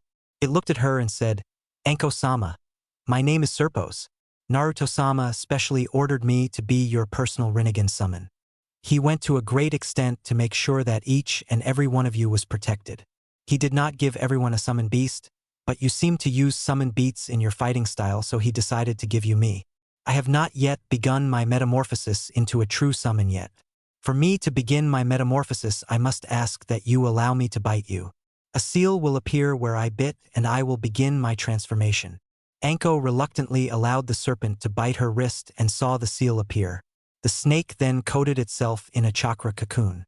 Anko got a closer look at the tank and saw there was an intricate seal pattern on it. She wondered what the seal pattern was and decided to ask Naruto-kun later.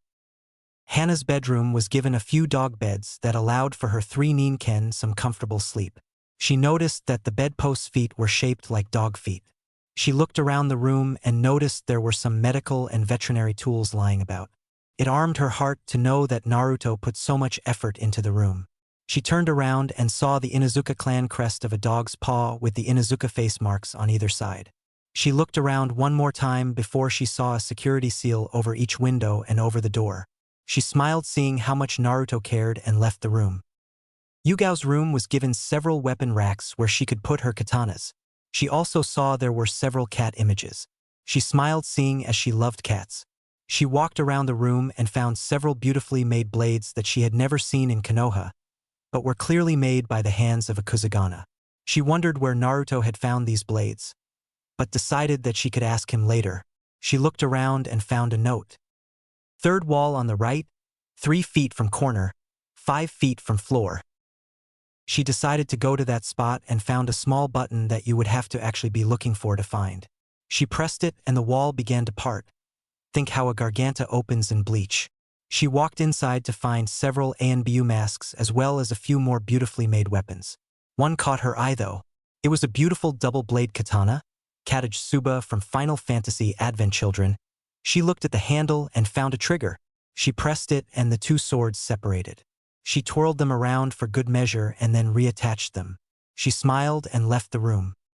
Kurinai's room was given a romantic feel to it. There were several places to hold candles, and there was a stone bowl that had red sakura petals floating in the water. She looked around and saw the beautiful red curtains that surrounded her bed. She found a few Genjutsu scrolls hat she had wanted for so long. She went to the other side of the room and found a picture of teammate framed. Hinata was smiling and was holding a pair of bunny ears behind Kiba's head. Kiba was smirking and was giving the thumbs up. Shino was stoic as ever, but one could notice a clear blush of embarrassment. Kurinai herself was smiling and had her hand on Hinata's shoulder. She saw another picture of her wearing a beautiful sundress. She had asked Naruto to take the picture because she wanted to look nice for a family reunion. Her cousin Asuma teased her about it for weeks. She went over to the side of her bed and found a beautiful oriental dagger with a red lacing coming off of the handle.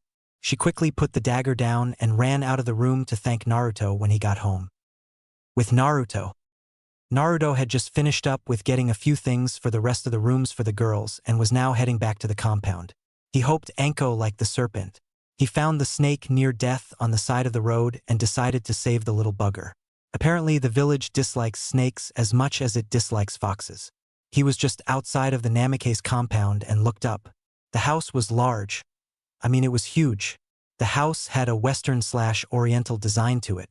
The front of the compound had a beautifully made natural-looking fountain. The fountain had several koi fish in it. He looked off to the side and saw that the doors had been opened recently. He smiled and knew that his mother was there. He hoped she wasn't too angry about him running off. He walked up to the door following the path which was surrounded on both sides by sakura trees. He opened the door and was immediately glomped by Hana, Anko, Yugao, and Kurinai. Thank you, Naruto-kun. I love the weapon assortment. Where did you find the weapons? Yugao was hugging him while practically drooling at the thought of more weapons. I love what you did with my room, Naruto. The red curtains are just beautiful. Kurinai was hugging his left arm. You sure know how to make a woman happy, by the way. What's with the seals on the snake cage? Anko was happy, but still wanted answers. You thought about the Haimaru triplets. You're sweet. Hana was crushing his throat, she was hugging him so hard. C can't BB breathe. Naruto was having a hard time breathing trying to keep the objects he brought home from breaking. The girls immediately got off of him while blushing up a storm. Okay. First of all, you are all very welcome. Now to answer Yugao's question, it was my friend Toshiro Kusagana. He lives in the small house over on the other side of the compound. And the seals on the snake cage? Well, I think it would be easier to explain everything to you if I gave you a visual of the seal itself. He walked over to a door and opened it. The girls followed him as he entered. They were amazed at the sight of all the fish tanks. They walked up to one of the tanks. They looked inside and saw an 8-legged lizard that had spikes covering its back. They also noted it had Rinnegan eyes. Kishi showed me a seal that can place the summon creatures in a small, yet manageable size by applying a specialized seal that directly connects to them to the place you wish to put them. I had a very hard time understanding it until she actually demonstrated it for me. I gave Anko Serpos because she uses her summon creatures in combat. I didn't give each of you one because Yugao already has a contract with the Panthers, Hana has the Haimaru triplets, and if what Ojiji told me is true, Kurinai has no talent in summoning. No offense, Nai-chan. Kurinai blushed.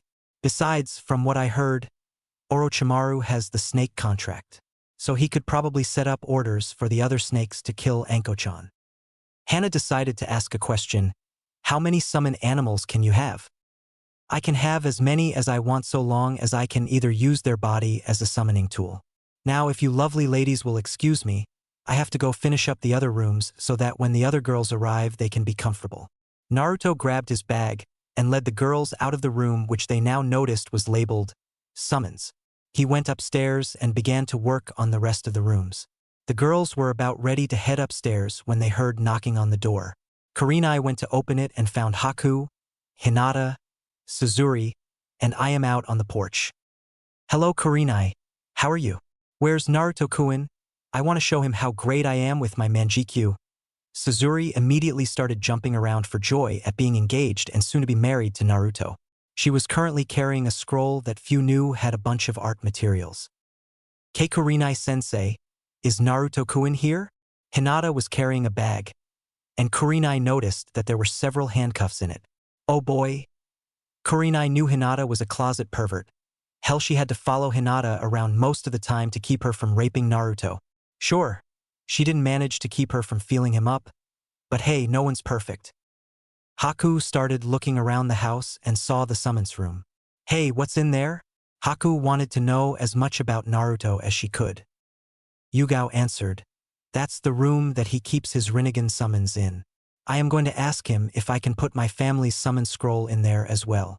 Yugao thought that it would be the best place to put the Panther scroll. Suzuri spoke up, I also have my great-grandmother's Raven and Crow scroll contract. Only I and my kids will be able to sign it for some reason. Suzuri suspected that it had something to do with the fact that she had Mokuton. Her great-grandmother probably did not want people besides her and Hashirama's true descendants using it. Ayame spoke up next. I doubt Naruto-kun would have a problem with that. Hey girls, everyone looked up the staircase to see Naruto. I finished your rooms. I hope you guys like them. Oh, by the way, you can put the summon scrolls in the summons room if you want. Naruto walked off to his room to finish up in there. The girls began to walk upstairs until they heard knocking at the door. Haku went to get it this time. She opened the door to see her father holding a large scroll. Haku, I think it's time you got this. He handed her the scroll as her eyes widened. Tusan, but that's the scroll of Yumabozu. Only 2 of those exist. Why are you giving it to me? She had heard legends of the Yumabozu. It was practically an indestructible water beast that could only be destroyed by the greatest of fires. The Yumabozu could take the form of water, ice, or steam, even anything that was primarily water. I am giving you this scroll because it is your inheritance. I never signed the scroll. There is one more Yumabozu scroll out there. You should be able to find it if you summon the boss Yumabozu.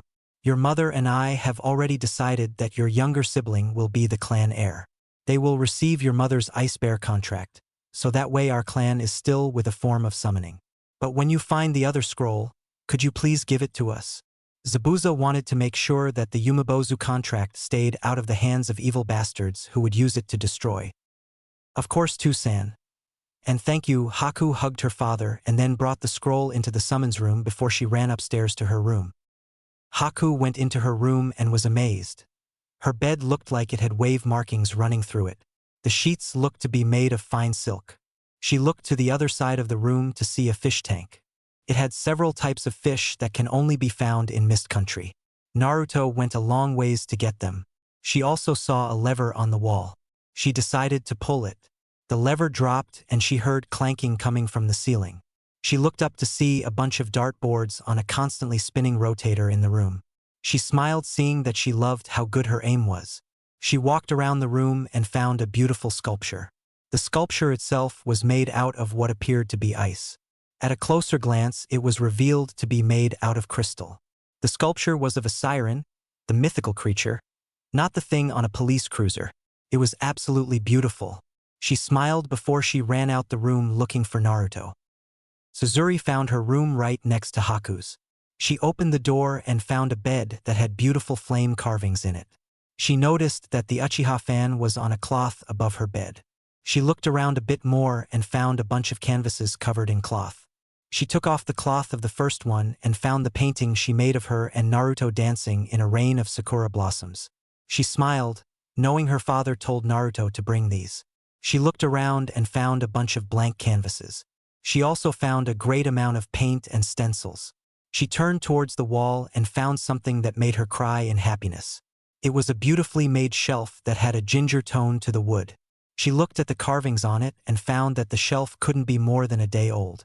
She smiled, knowing Naruto probably put a lot of effort into her room. She looked to her window to find a hanging garden. She turned back towards her bed and noticed that on her side bureau was a beautiful bonsai tree. She took a closer look and noticed that it was a rare type of bonsai tree. She smiled at the fact that Naruto did something so romantic. She ran out of the room and ran into Haku as they both came out. Hinata found her room next to Kurina's and Anko. She opened the door and immediately shed tears of joy. In her room was a beautiful bed with soft covers and a beautiful small pond. Naruto knew that Hinata loved water walking, so he spent hours with his Kage Bunshin building a small pond. She noticed that there were special lilies in the pond that naturally filtered filth and waste. She looked to see a beautiful set of lavender-colored flowers. She turned towards her right and noticed her collection of pressed flowers. She looked closer to see a perfectly preserved lavender flower in a crystal. There was a note next to it that said, "A gift from an old friend, Guren." Hinata teared up even more after that. She knew how much her old friend Guren cared about her. The two had met a year after she was almost kidnapped by a Kumanin. She had come to Konoha to live a new life. She had gone into ANBU by the time she was 14. That was when Hinata was 8. She was happy that Guren still cared about her. She placed the crystallized flower on her bureau and ran out the door. Ayame walked into her room and found everything to be beautiful. She may not be a shinobi, but she still liked to work out. Naruto had placed 3 punching bags in the room as well as a few more bits of workout equipment. But Naruto definitely thought about her other needs.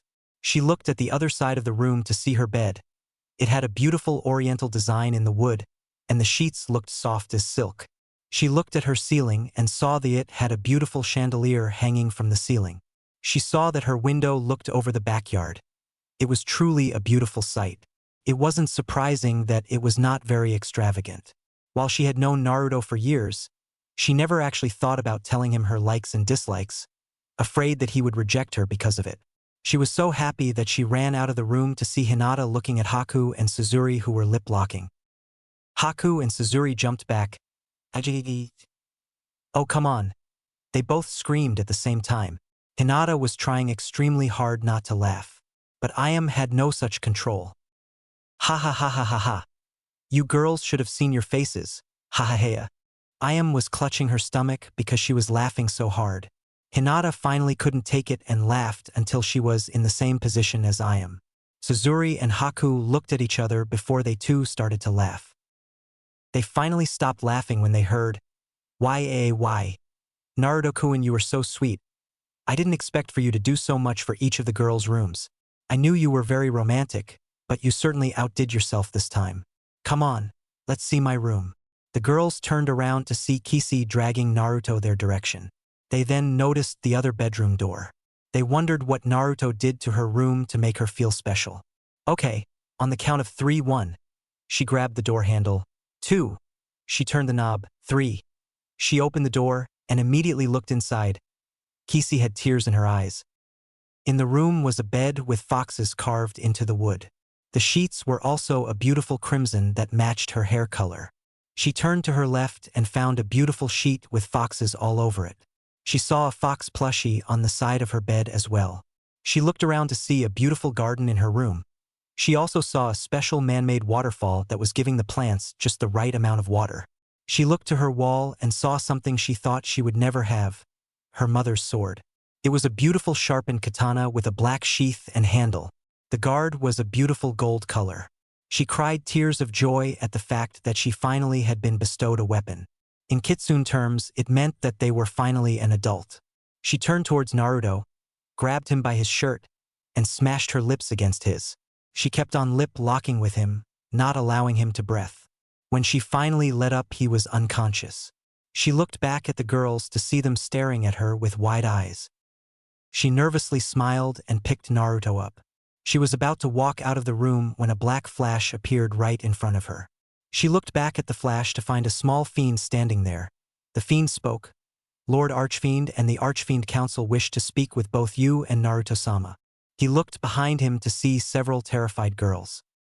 Kishi sighed. Okay. Better get this alliance over and done with.